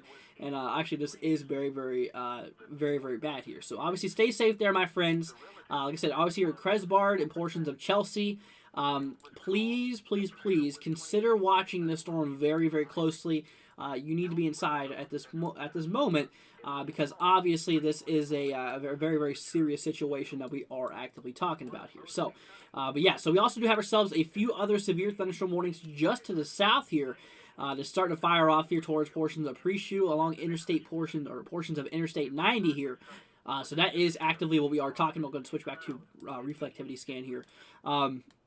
But like I was saying, for areas here of Kennebec, portions here near Fort Thompson. Fort Thompson's not included fully yet. But like I said, obviously here east of Draper, portions of Preshu and Kennebec, along portions of Interstate 90, we are actually seeing ourselves, like I said, we actually are seeing ourselves another severe thunderstorm warning with actually 60-mile-per-hour wind gusts. So obviously winds getting up to 60 being possible. And in this case, we actually have the possibility of seeing some of those winds, even getting up into, like I said, obviously towards that, or sorry, some of the hail, I was meant to say. Hail getting up to the size of, like I said, in this case, ping pong ball size hail could definitely be a possibility. So that is what we are watching out for, my friends. Another cell is trying to fire off here. West of White River, east here of Wambley, northeast of Martin, and northwest of Rosebud. Okay, so we got to watch out for these guys, too. We're going to see just how this decides it wants to play out here. Like I said, obviously, we have, I wouldn't say this is really good news, but I will tell you that this is now happening. We're starting to see some action. We're starting to finally see some action in regard to some storms firing off in the upper portion here of the outlook area here. Towards Fargo, we are seeing a storm here, not severe, towards Foston. Like I said, obviously, as we do continue in time over the next little bit, then obviously we are going to start to see maybe that line becoming more well-developed, maybe more, there. But anyway, so that is kind of what we are looking at. So, like I said, that's what we're looking at here. Galaxy says, okay, here's actually a report coming in from Galaxy. This is what I was talking about in chat. So obviously, okay, yeah, I can kind of see there for a second right in this location. Yeah, there was a bit of rotation, but that's not really happening now. That's where that straight line wind damage is right here, where the X is. Yeah, I mean, it's definitely a pretty nasty storm. It really, really is. And like I was saying, as we were looking at now, that is relatively gone for the most part. I do need to change my my color table here. But anyway, so that's relatively gone for the most part, as you can actually see now. No more TVS, tornadic vortex signature, or this rotation being detected. And obviously, right now, like I said, it's now just straight line winds that we are still likely seeing here. Like I said, maybe even up to maybe upper 60s and kind of into the 70 to 70 mile per hour mark. Now it's kind of looking like maybe the damaging winds might be dying down a bit. There's 67 mile per hour winds that we're seeing here. Let's see, we got closer to another one here. Like I said, obviously, the rain can actually pull these winds down. Yeah, so we're obviously seeing, definitely severe, definitely possibly some severe winds we're talking about here. So we're kind of seeing there's 69 mile per hour right there, and kind of near the 70 mark, but I'm not really seeing any more 70s, which might be a good thing for sure. But like I said, obviously 69 miles per hour is getting quite close to that in regard to things. So obviously we are seeing ourselves some pretty nasty winds that is kind of heading towards areas of Cresbard, portions here of Chelsea. And here we go. Another warning has actually just now gotten issued for areas here south of Warner, portions of Brentford, Swansea Conde, portions here of Millet. So this is actually now a new severe thunderstorm warning that has just now popped up here. I'll go ahead and grab back the velocity or back to radar scan here. But that is, that is kind of what we are actively seeing here at the moment. So, like I was saying, we now have a lot of we actually now have a lot of active severe thunderstorm warnings that's in effect here. Looks like now this one cell, I think is actually no, this is. But regardless, anyways, we are still seeing a lot of severe thunderstorm warnings that is now starting to fire off here across a lot of the location. Here we go. We now have ourselves a new warning. We now have ourselves a new warning in effect for areas here of Fargo. Fargo is now under a severe thunderstorm warning. West Fargo, Rells Acres, actually how you say that, Frontier, Glendon, Holly as well. So obviously in this case, 60 mile per hour wind gusts. We could expect some damaging wind gusts, maybe up to 60 being possible. Maybe 60 mile per hour wind gusts could exist. Obviously maybe also some hail up to the size of quarters could also be a probability. So like I said, in regard to things, this is definitely something to keep our eyes open for. We're definitely going to keep on watching this. As, like I said, obviously we could expect some severe stuff to happen out of it. Anyways, here we go. 61 mile per hour wind gust has been reported from this one cell. Let's see, we have ourselves 60, also 57 and 60 here. So we are starting to see some reports coming through here of obviously maybe some damaging winds and coming through here. So obviously that's kind of a concern. Anyways, I want to switch back to velocity here for a minute. I want to take a look here at the winds that the radar is picking up here in this one storm. Obviously, we got to get closer. Obviously, we got to get a closer radar view. That's pretty far out there. So, but anyways, let's see here. So I'm gonna try to. Wait for this to load here for a second. But like I said, I obviously want to take a look here at these. At the winds that the radar is picking up here. I mean, like I said, this radar is actually relatively close. It's right here in Mayville, so it's really not far away from these areas here. Let's see here. Gabe says, "Hey Andrew, I miss your channel. My internet is so bad, and I'm very sorry. How are you?" I'm doing all right. Well, Gabe, glad to have you here, and obviously, don't worry about it. I'm always going to be here for you guys, no matter what. But yeah, so obviously, I'm doing pretty good, and I hope that you're doing good there as well. Okay, let's switch on back here to the radar view for 1 second. I don't know what is happening here. There we go. So now it's wanting to load here. Wait, hold on. I think that might be... Well, anyways, let's see here. Let's go and try to switch back here. For some reason, this is not really wanting to load too well. I know it loaded this a second ago, but I think it was loading the other radar data on that. Well, anyways, regardless, like I said, obviously this is for 60 mile per hour wind gusts and quarter size hail. But what's really odd is that it's only showing like 5 mile an hour winds, which that's not right. There's something wrong with the scan. Anyways, like I said though, obviously some damaging wind gusts up to 60 miles per hour could be possible near portions of Glendon, Holly as well, Fargo and Prairie Rose. So obviously that's where we could see maybe some damaging wind gusts. Maybe even some, like I said, quarter-size hail as well. Now, like I said, we got to watch some of these cells here up to the north as well. near Foston. These guys are actually trying to form here. These guys are actually relatively trying to form here. Let's see. Let's go ahead and get back on the main screen here. But anyways, but yeah, so like I said, obviously that is something that we need to watch out for. Let's see. Fargo has a radar, says Devin. Let's see here. Fargo does have a radar? Is it really? Is it an airport radar? I'm not seeing it here. Are you talking about the one just northwest of it? Either I'm not seeing it. Yeah, I don't think that they have one. Devin, I think it might be an airport radar. I don't think it shows up on this program I'm using, anyways. But yeah, so obviously we can expect, like I said, 60-mile-per-hour wind gusts with that one storm, and maybe even some some hail being possible. But speaking of which, let's go ahead and switch on back down here to South Dakota. Like I said, we're starting to move the severe line more into the central northeastern side now. Obviously down towards the central, south central side still. But look at this. I mean, these are pretty nasty storms we are talking about here. I mean, look at these storms. So first of all, we have a severe thunderstorm warning that's in effect here for basically northeastern, almost central South Dakota here. Areas of Faulkton, portions of Orient, Crest Bard included, Chelsea as well. We are seeing the possibility, maybe the possibility of seeing some damaging wind gusts up to 70 miles per hour. Like I said, this is wind gusts up to 70 miles per hour being possible, so we could expect that. Maybe even some large hail up to 2 inches in diameter, which is about the size of an egg that you would cook for breakfast. Basically about the size of an egg. So very, very large hail could also be a concern out of the storm here. So you got to think, though, if you mix both of those together, between 70-mile-per-hour wind gusts and obviously large hail up to that size, you're going to be having some big chunks of ice moving at fast speeds. A lot of mass moving at a lot of fast velocity, which is going to allow for a lot of potential impact, a lot of possibly moderate damage to sidings of homes. Agriculture could be impacted negatively in the damaging winds and the hail. Obviously, in that case as well, I mean, anyone outside can seriously get injured. I mean, animals outside too can get injured by stuff like this. I mean, like I said, it's very, very large hail. I mean, very large hail mixing in with very, very strong damaging winds. And in this case, like I said, this is not very good. And obviously, I would recommend that you guys would please get to shelter here.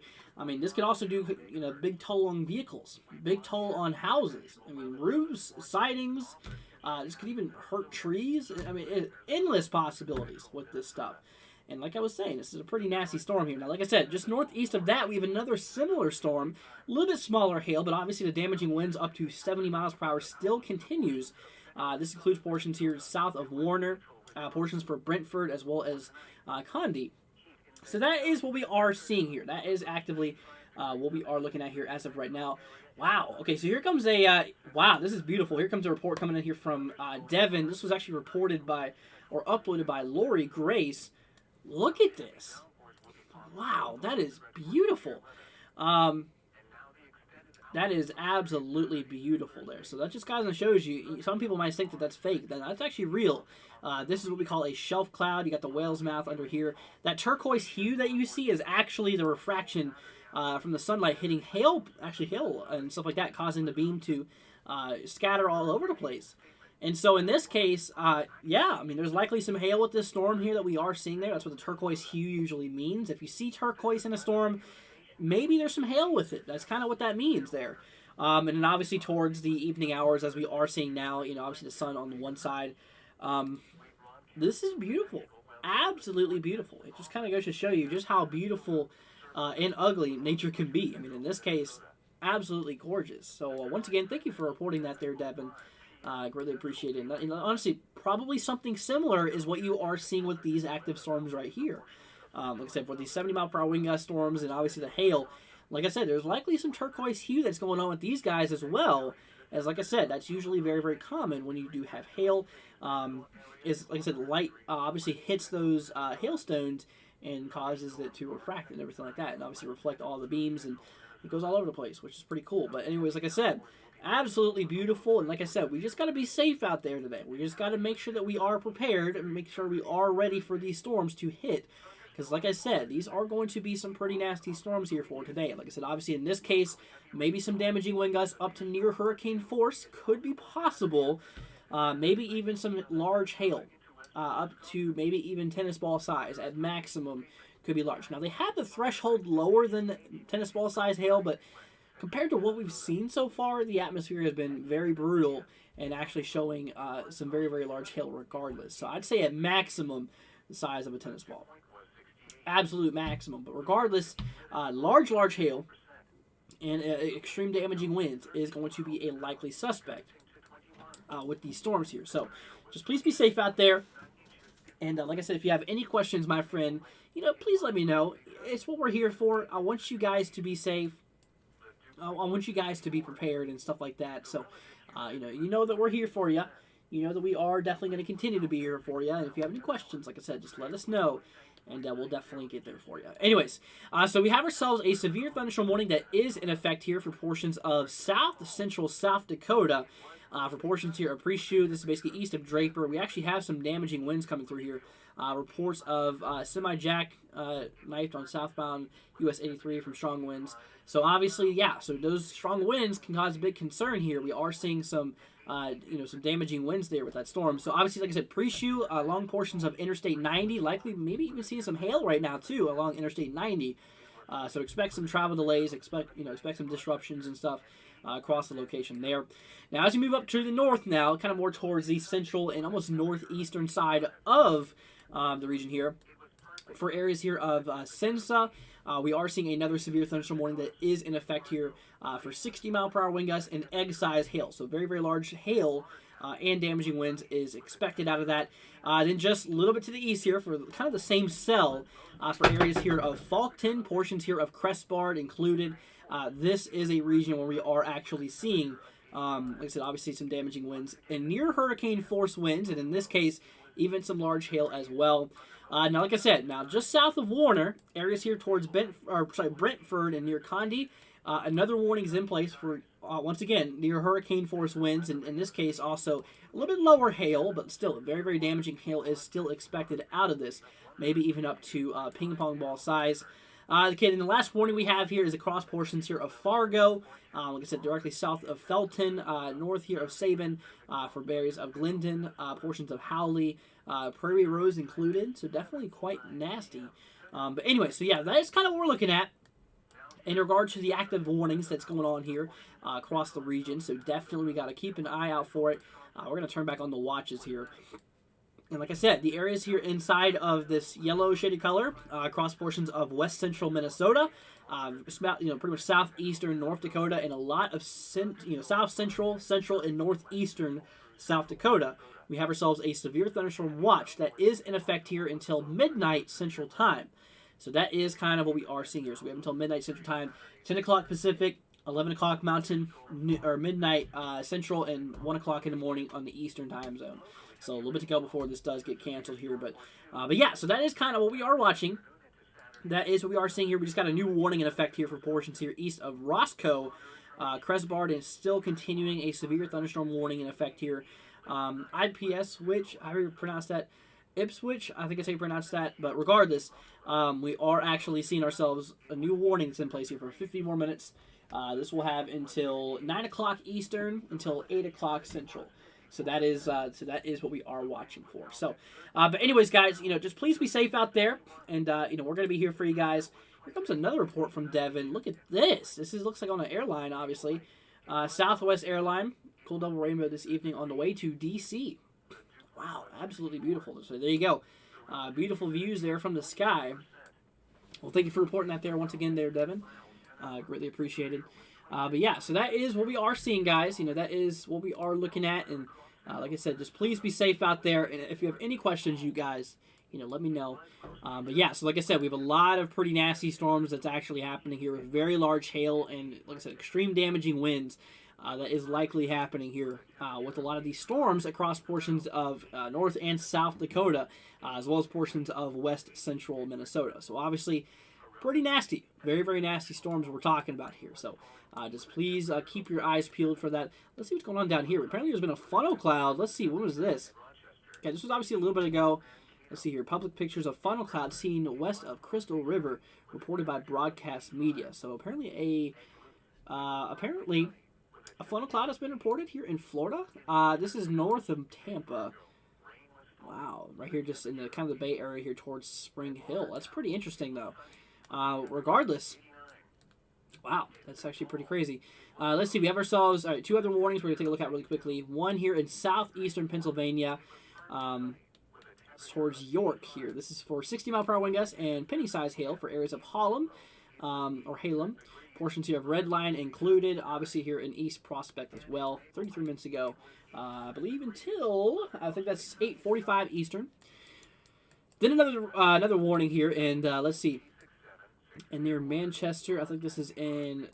see, here's a problem. I always get Vermont and New Hampshire mixed up. I think New Hampshire's on the right side and Vermont's on the left side. I think this is for New Hampshire, if I'm not mistaken. If I'm wrong, let me know. These are the only two states I always mix up. The only two states. It's odd. I know every other state. I can name you every other state and show you where they're at, but I cannot... I can literally not tell you the difference. I'm pretty sure what I'm learning here, I think the west one is Vermont and the east one is here in New Hampshire. Anyways, regardless though, we have a warning in effect here for portions of Raymond for 60-mile-per-hour wind gusts and penny-sized hail east of Suncook here, east of Interstate 93 and west here of Interstate 95. So that is what we are talking about. So those are the active warnings there. It looks like a bit of flooding situation going on towards the Pittsburgh, Pennsylvania region, as we are seeing a lot of multicellular thunderstorms, as we can actually see here. Lots and lots, obviously lots and lots of, like I said, lots and lots of storms going on here. Sarah says New Hampshire has a coast, Vermont does not. Okay, so that's a good way to remember. So New Hampshire would be the one here on the right. So I think I was right there. So yeah, thank you for saying that there, Sarah. Like I said, this literally the only states I've always had problems with was those two. Like I said, all the other ones I got perfectly down, but those two I always mix up. But anyways, so yeah. But yeah, so that is what we are seeing here. We actually have a hail report here of 1.5 inches. That's actually ping pong ball size hail was reported here by an emergency manager at, let's see, 6:10 Central Time here. This was 7:10 Eastern. So this was a little bit over an hour ago. This was reported, but still, it just goes to show you that some large hail is definitely possible here. And obviously, the current warnings that's out there now has a lot of these for, obviously damaging wind gusts in excess of 60 miles per hour, getting up to near 70 miles per hour, and obviously in this case as well, some large hail between, ping pong ball size and egg size. Between ping pong ball through golf ball and into egg size, hail could definitely be possible between these two storms, which is quite brutal. And definitely these locations have got to take action based off of these warnings. These are some gnarly storms we're looking at here. We have another one here in effect for bits of Glendon, portions of Holly, Fargo included. Okay, this is actually not as bad on the actual warned part. 60-mile-per-hour wind gusts and quarter-size hail, so it's just right there at the line of being severe on the damaging wind perspective and the hail perspective. Only quarter-size hail is possible, so obviously hail up to the size of quarters could be expected across these regions. Like I said, obviously the area that's likely seeing this right now is across these pink shaded colors near Dilworth and eventually moving into Glendon. You really can't see Glendon right now, but I'll go ahead and show you real quick. Yeah, Glendon's right here. And like I was saying, these areas here in the pinks is likely the areas where we're starting to see some hail relatively close to Interstate 94. Could be seeing a bit of chunks of ice falling from the sky. Like I said, maybe up to the size of quarters. That's kind of the maximum potential there. But anyway, so yeah, that is kind of what we are watching. That's kind of what we are looking out for. So it's definitely a possibility here. But anyway, so yeah, that's what we're looking at. So we're just going to keep an eye on it. But like I was saying, there's a lot of flooding going on here too. Let's go ahead and update the models here. I actually want to double check on the latest model here. So the latest run is 23Z. Current time, let's see, August 5th, 23Z run. Okay, so obviously right now it is, let's see, so it's 8 o'clock. We'll say, models go up to 8 o'clock. So anyways, let's go ahead and switch on back to the models here. This is what we call the HRRR model. This is the high resolution rapid refresh model. Refreshes every single hour here. So obviously, yeah, we were having those storms that were firing off across the south. That's kind of where they begun here, and now we're starting to see some action towards the southeastern side of North Dakota and into portions of Minnesota. Now, like I was saying, as we move into 9 o'clock here and then into 10 o'clock and to 11 o'clock, so obviously we can tell, now midnight, these storms are going to be continuing here over the next few hours. Kind of starting to weaken, it looks like maybe between 10 and 11, which we'll see how this goes. But regardless, I mean, like I said, these are some pretty crazy storms, and some of these could be quite severe. And as we've seen so far, we could see some damaging wind gusts up to 70 miles per hour, and obviously some hail, obviously up to 2 inches here. Here comes another report coming through here. Let's go ahead and switch on back to my main screen towards Falkton.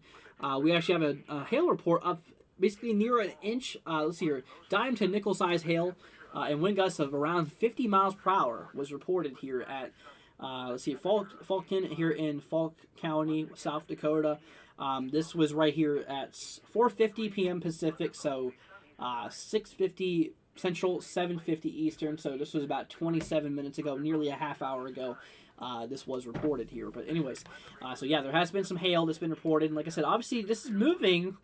The big core here is kind of moving towards Chelsea, as you can kind of see here. So areas near Chelsea, you got to watch out for this. I mean, obviously we are seeing a pretty nasty storm approach Chelsea right now. You're likely just now starting to see some of that precipitation.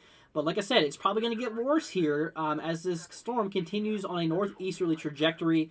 And it kind of looks like that hail, that hail intensity, according to the latest scans here on radar, is actually quite nasty. And it does look like that this actually could be delivering some large hail between portions of Cresbard and Chelsea eventually. It looks like this big old noodle of large hail is actually kind of moving towards Chelsea. So, like I said, Chelsea here in North Dakota, Chelsea in South Dakota, not North Dakota, but areas here, South Dakota here in Chelsea. Gotta watch out for this here very, very closely. Let's see, Patrice. Let's see, I can't really see your name. Is that Patrice? I think that's your name. I can't really see because there's a bunch of text over here.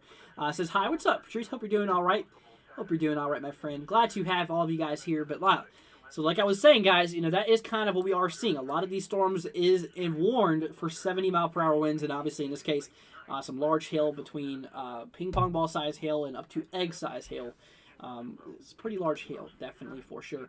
I was just looking now. We have 31 flash flood warnings across the nation here, stretching all the way from the southwest all the way into the eastern coast here. We have lots and lots of flash flooding going on. Between Virginia towards the Richmond area here, obviously towards like Pittsburgh, Pennsylvania, portions of eastern Maryland as well, portions of New Jersey.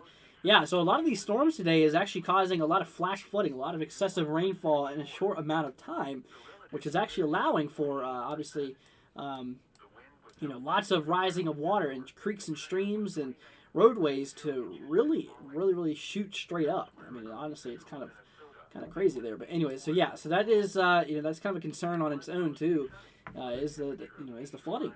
Not only is there a hail and a damaging wind potential, but there's also flooding too. I mean, flooding is definitely possible here. Now, if we take a look, I do want to look at something really quickly. If I turn up miscellaneous here, actually no, we need to look at National Weather Service advisory. So it's probably gonna lag here a second, but we're loading the advisories here. Okay, so we're going to load the advisories here. They're loading right now. As you can see, it's kind of being a little slow. We're just going to see if there's any actual, flood watches or anything like that. Does radar show the same storm on your tablet? Yeah, it's a whole network, the whole National Weather Service radar network. For some reason, it's not loading yet. But anyways, like I was saying, though, we might have some flooding that's ongoing. We might just have to check our other screen here. For some reason, this is not wanting to load. But anyway, so yeah, so that is kind of what we are looking at. Why are you being so slow now? There we go. Still kind of acting up. Oh, now it's wanting to pop up. Okay. Are you going to do it? It's definitely trying to. It's definitely trying to. But anyways, guys, welcome. I hope you guys are doing great here. There we go. Okay, so we're going to let these load in a little bit more. So yeah, we have flood watches in effect across portions here of eastern Kentucky. Portions here of West Virginia as well, and southeastern Ohio. There you go, right there. Here's our flood watches. It's in effect. Also a few for, flash flood watches here in effect across the Lake Green. See, flash flood warnings in effect all across. Yep. Yeah, so we have lots of them. Flood advisories. Let's see, excessive heat warnings, heat advisories for the watch area here as well. Flood advisory, yes. There's lots and lots of flooding going on here. Like I said, we've been seeing tons and tons of this happening. Flood watches. A lot of these are flooding fire warning. Okay, obviously wildfires, heat advisories, small craft advisories. Anyways, that's pretty crazy. That is actually quite nuts here. Let's go ahead and switch this. For some reason, the lines have kind of got out there. So let's go ahead and There we go. Yeah, I just had to reload the states here really quickly because it got rid of the state lines, which would have been a pain to look at. But anyways, but yeah, so that was what we were looking at. So we have a lot of flood advisories, a lot of flood warnings, and stuff like that happening here. Let's see. I've been here for a while now. Well, I have too. Patrice says my birthday is August 15th. Well, obviously, Patrice, your birthday's coming up here soon in 10 days. Well, happy early birthday to you, my friend, and I hope you have a wonderful birthday. But yeah, so that is what we are watching. We still have this one warning that's in southeastern Pennsylvania, directly east of York, along east of Interstate 83 for portions of Harlem and portions of Red Lion here. So this is a severe thunderstorm warning, and it's in effect here. We are going to watch it here very, very closely. Also, a group of other warnings in effect here between portions of south central into northeastern South Dakota, and then obviously here towards Fargo. Like I said, we have another warning here in Fargo. Between portions here of, basically the southeastern side of North Dakota and portions of west central Minnesota. But like I was saying, though, 60-mile-per-hour wind gusts, quarter-size hail could be possible across Holly, portions here of Glendon, Fargo, Prairie Rose, and portions of West Fargo as well, north of Sabin. Also, the interstates of Interstate 94 and 29 are going to be likely impacted by this. So expect some travel disruptions and all kinds of fun stuff like that possibly being expected here. Then also, as we move into the northeastern side of South Dakota, we have another few severe thunderstorm warnings in effect for Crestbard, portions of Falkton. That is offset by a lot. That's not where the storms are actually at, by the way. Yeah, we need to reload the radar. That's why it's doing that. All right, let's switch back to Aberdeen. Uh-oh. Radar crash. Oh, man, it's... Oh, wait, hold up. Maybe not? No way. Okay, so it actually didn't crash. That's some good news, though. But anyway, so yeah, you can actually see now the storms were on the western side. There's just a little bit of a radar glitch. But like I was saying, though, I mean, these storms are pretty nasty. Like I said, up to hurricane force winds, 70-mile-per-hour wind gusts, and lots of large hail. Maybe even up to egg size. Between ping pong ball and egg size hail, it's a possibility. Definitely a possibility there. And down to the south here, we have another warning for 60-mile-per-hour wind gusts towards Pre-Shoe along Interstate 90. So that is kind of what we are seeing here. But anyway, so yeah, that's obviously kind of a big deal. That's obviously kind of a big deal here as well. Yeah, but like I was saying, guys, y'all just please be safe out there. You got any questions, we're going to be here. Jakey says, I love the live stream. Well, thank you so much, Jakey. Greatly appreciate it. Like I said, guys, if you are new to the channel, consider hitting that subscribe button. We greatly appreciate it, guys. If you guys are enjoying it, leave a like too, guys. Greatly appreciate it. If you guys do want to help support the channel, if you guys do want to help us out with radar and stuff like that, obviously, like I said, we have our super chat and stuff like that option now. So if you guys do want to check all that out, that is there. So we have a report coming in here from Devon. Let's see here. Basically, okay, they're just talking about the watch area here. Basically, nothing really too interesting. But we do have another report coming in from Devon, though. Look at that. This is from Thankful Tumbleweed over. Let's see here. This is over Raleigh. Anyways, but it's a pretty low quality image, but still absolutely beautiful. And like I said, it obviously goes to show you there is once you move up into this turquoise color, like I said, what that usually means, some people might think that means a tornado, but no, not all the time it does. It basically means that there's likely some large hail that's involved inside of the storm. It's basically the sun refracting off of the hailstones and stuff like that. So obviously, yeah, I mean, there's likely some hail with that as well. Pretty daggone nasty storm here. It's actually pretty nasty, I'm sure. So, but thank you, Devin, for reporting that there. Greatly appreciated. And like I said, the overall coverage of these storms is actually starting to grow. The overall area that that these storms are in is actually really starting to grow, and more up to the northeast now.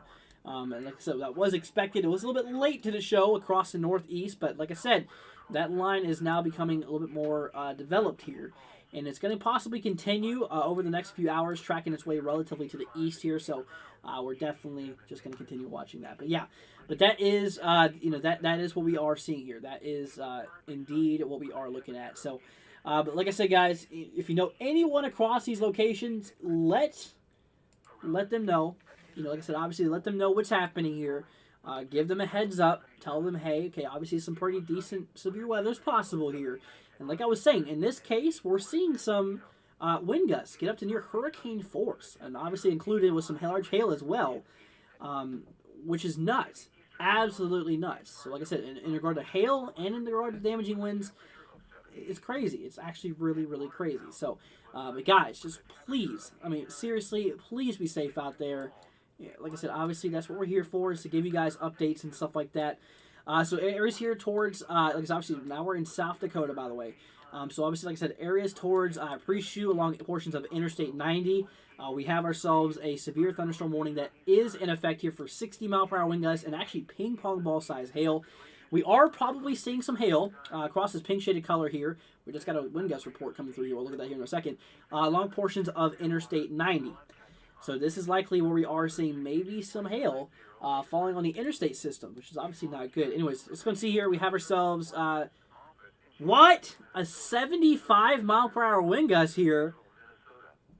No way. Very heavy rainfall also with these storms. Water filling, let's see, water filling up to ditches in town. Power, wow, power is out in town. Radar estimated time. So 75-mile-per-hour wind gusts.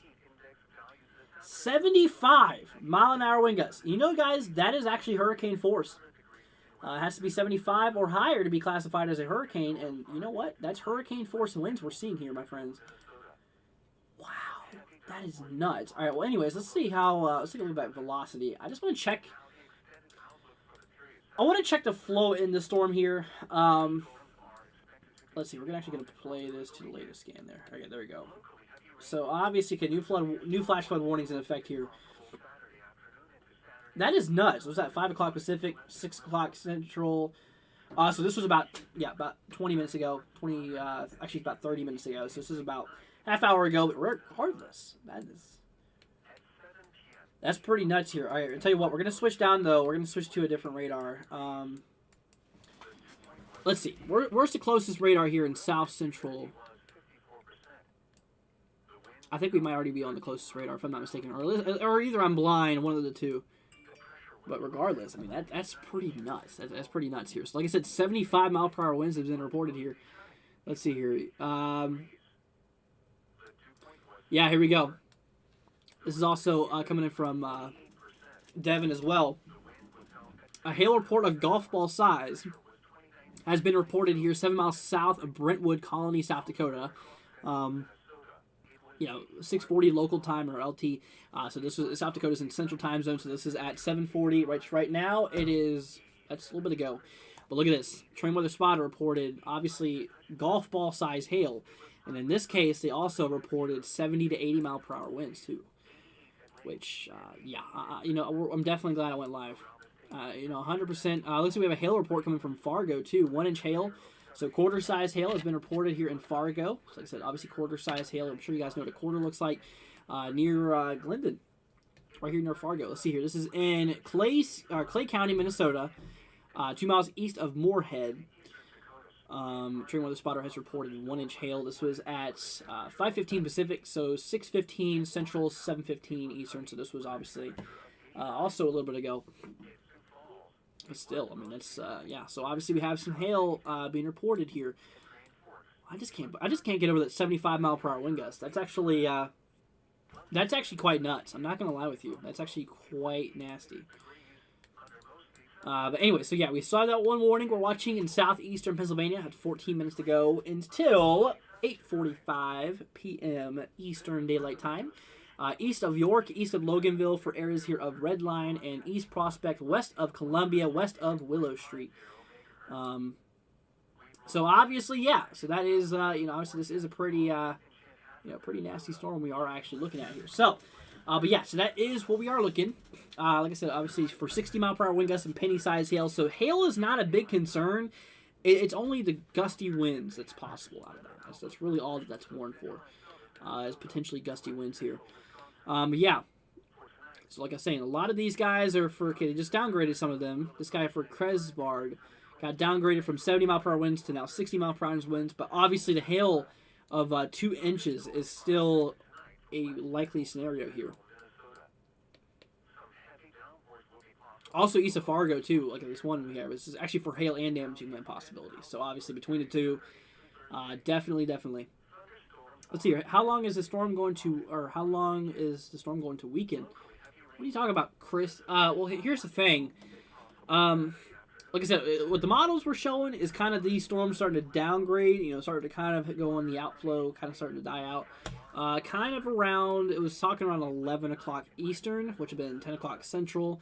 So obviously we still have a couple of hours, about 3 hours before that happens. But right now, like I said, we still have a bit to go through. Okay, these storms are still going to be continuing for at least another few hours. At least another 2-3 hours.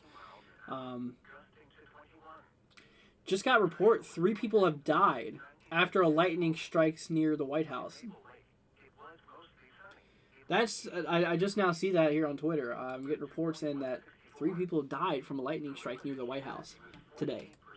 Yeah, I know there's been a bit of severe weather that's been happening towards the region there. They said there is that margin risk there.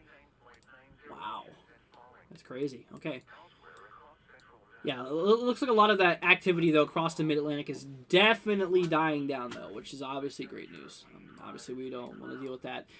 Now all the spotlights are still here on these guys in the Dakotas, and obviously in Minnesota here. But anyways, guys, I tell you what, we're going to go ahead and head off the break here. I need a second to rest my voice, so we're going to take about a 15-minute break, so give us until, give us until 9 o'clock, so that's a little bit less than, or a little bit more than 15 minutes, about 27 minutes or so.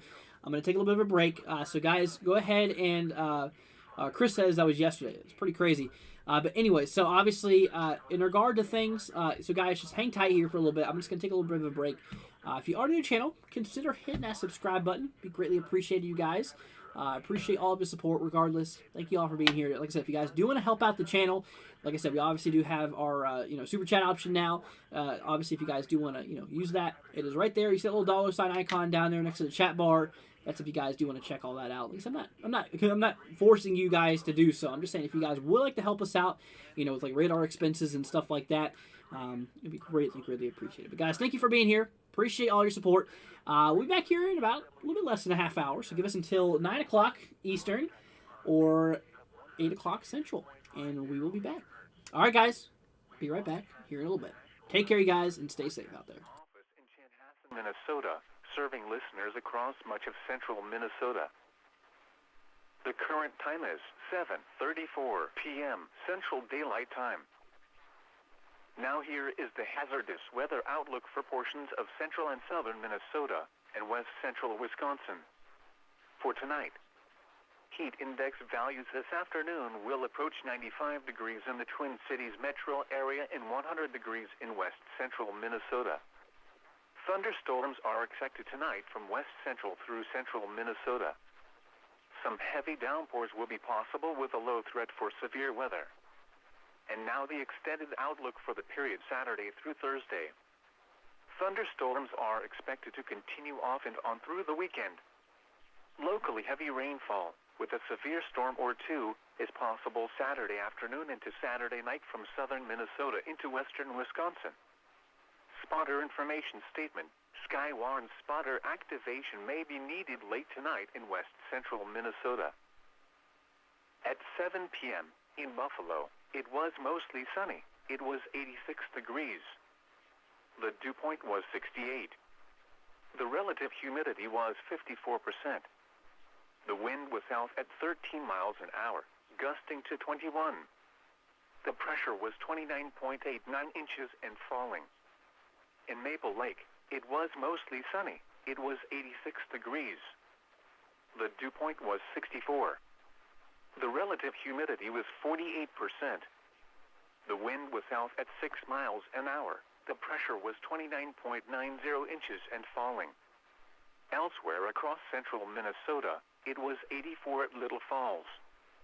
It was mostly sunny, with a temperature of 85 at St. Cloud, 87 at Crystal, 88 at Litchfield, and 85 at Hutchinson.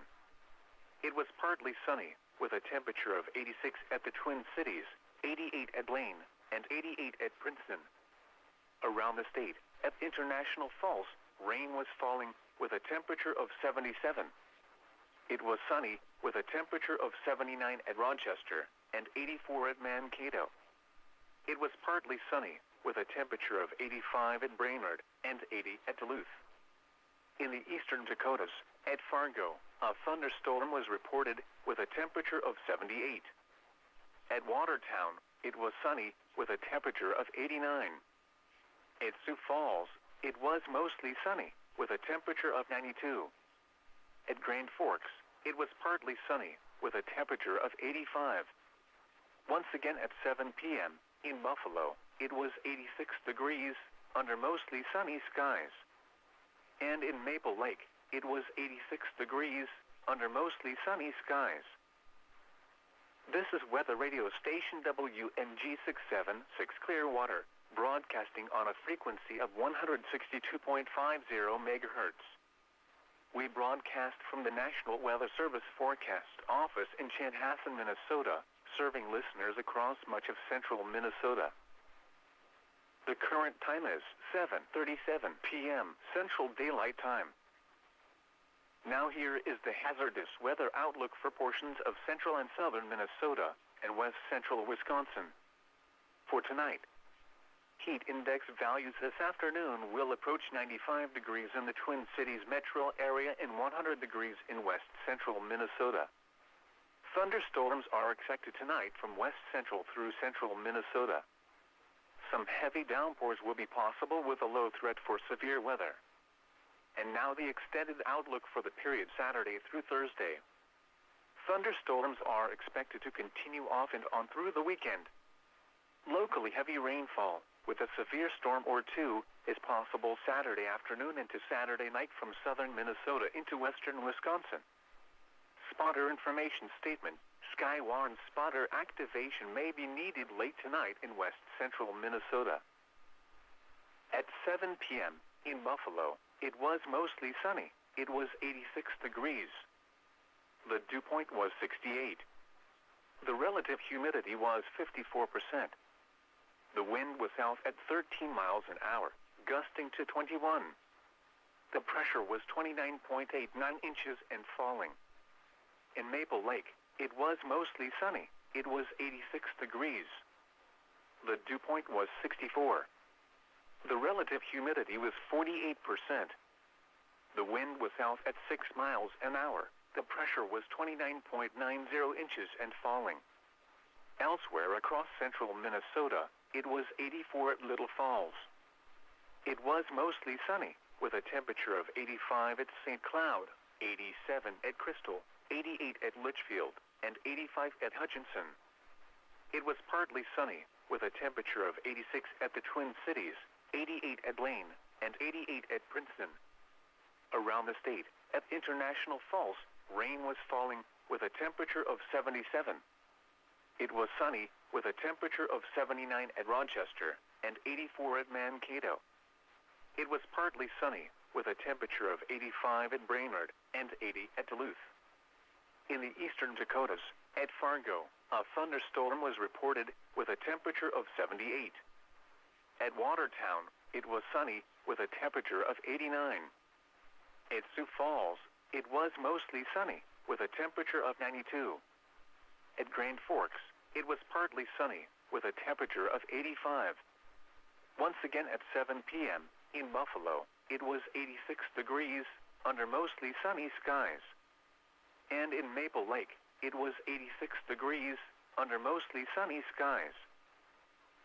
This is weather radio station WMG676 Clearwater, broadcasting on a frequency of 162.50 megahertz. We broadcast from the National Weather Service Forecast Office in Chanhassen, Minnesota, serving listeners across much of central Minnesota. The current time is 7:40 p.m. Central Daylight Time. Now here is the hazardous weather outlook for portions of central and southern Minnesota and west central Wisconsin. For tonight, heat index values this afternoon will approach 95 degrees in the Twin Cities metro area and 100 degrees in west central Minnesota. Thunderstorms are expected tonight from west central through central Minnesota. Some heavy downpours will be possible with a low threat for severe weather. And now the extended outlook for the period Saturday through Thursday. Thunderstorms are expected to continue off and on through the weekend. Locally heavy rainfall, with a severe storm or two, is possible Saturday afternoon into Saturday night from southern Minnesota into western Wisconsin. Spotter information statement. Sky warns spotter activation may be needed late tonight in west central Minnesota. At 7 p.m. in Buffalo, it was mostly sunny. It was 86 degrees. The dew point was 68. The relative humidity was 54%. The wind was south at 13 miles an hour, gusting to 21. The pressure was 29.89 inches and falling. In Maple Lake, it was mostly sunny. It was 86 degrees. The dew point was 64. The relative humidity was 48%. The wind was south at 6 miles an hour. The pressure was 29.90 inches and falling. Elsewhere across central Minnesota, it was 84 at Little Falls. It was mostly sunny, with a temperature of 85 at St. Cloud, 87 at Crystal, 88 at Litchfield, and 85 at Hutchinson. It was partly sunny, with a temperature of 86 at the Twin Cities, 88 at Blaine, and 88 at Princeton. Around the state, at International Falls, rain was falling, with a temperature of 77. It was sunny, with a temperature of 79 at Rochester, and 84 at Mankato. It was partly sunny, with a temperature of 85 at Brainerd, and 80 at Duluth. In the eastern Dakotas, at Fargo, a thunderstorm was reported, with a temperature of 78. At Watertown, it was sunny, with a temperature of 89.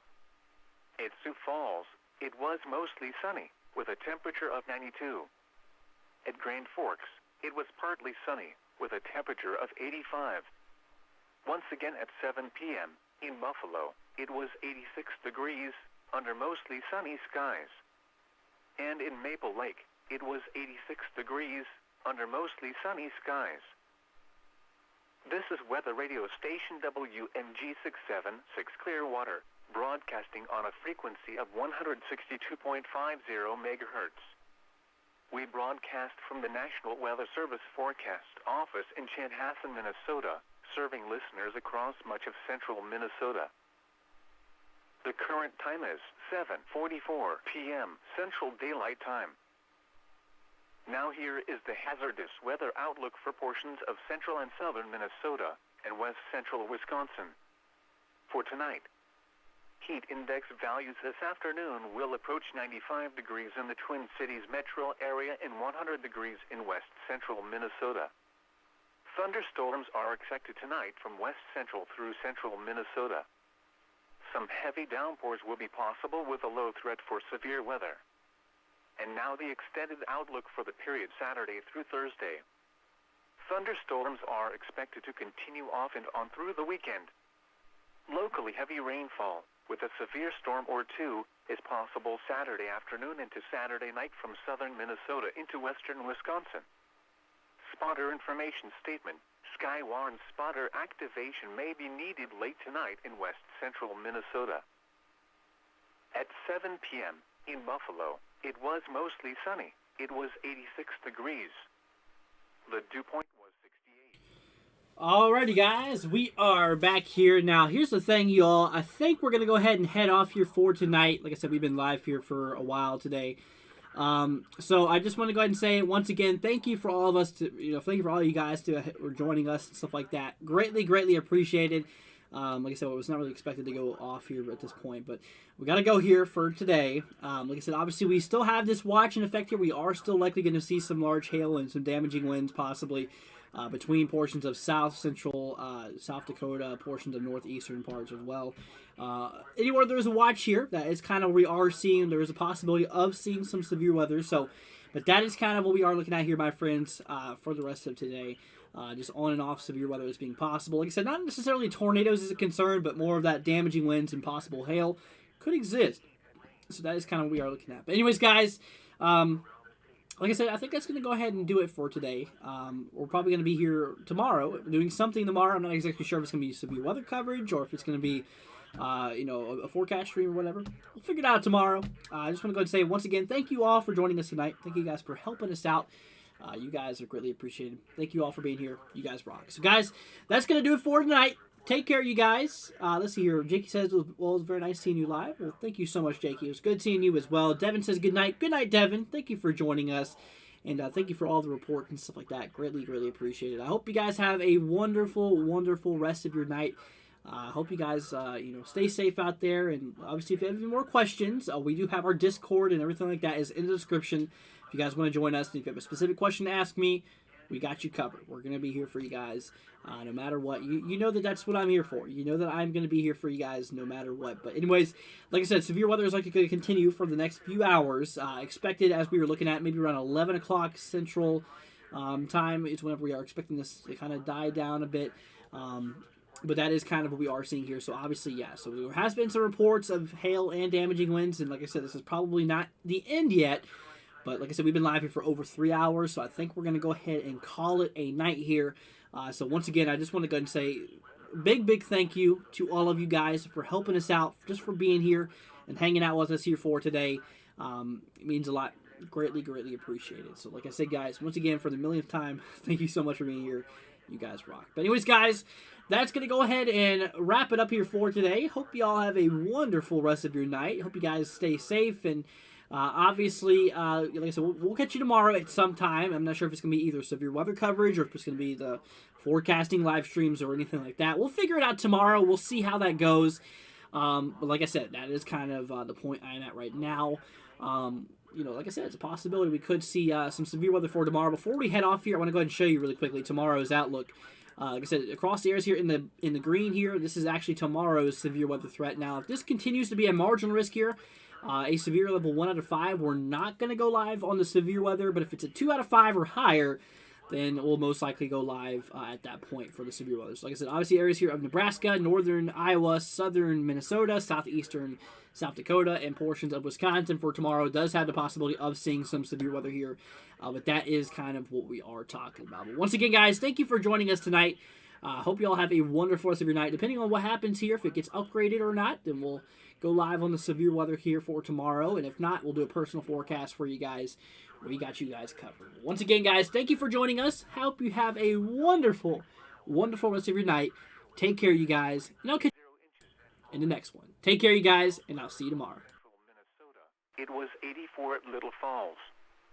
It was mostly sunny, with a temperature of 85 at St. Cloud, 87 at Crystal, 88 at Litchfield, and 85 at Hutchinson. It was partly sunny, with a temperature of 86 at the Twin Cities, 88 at Blaine, and 88 at Princeton.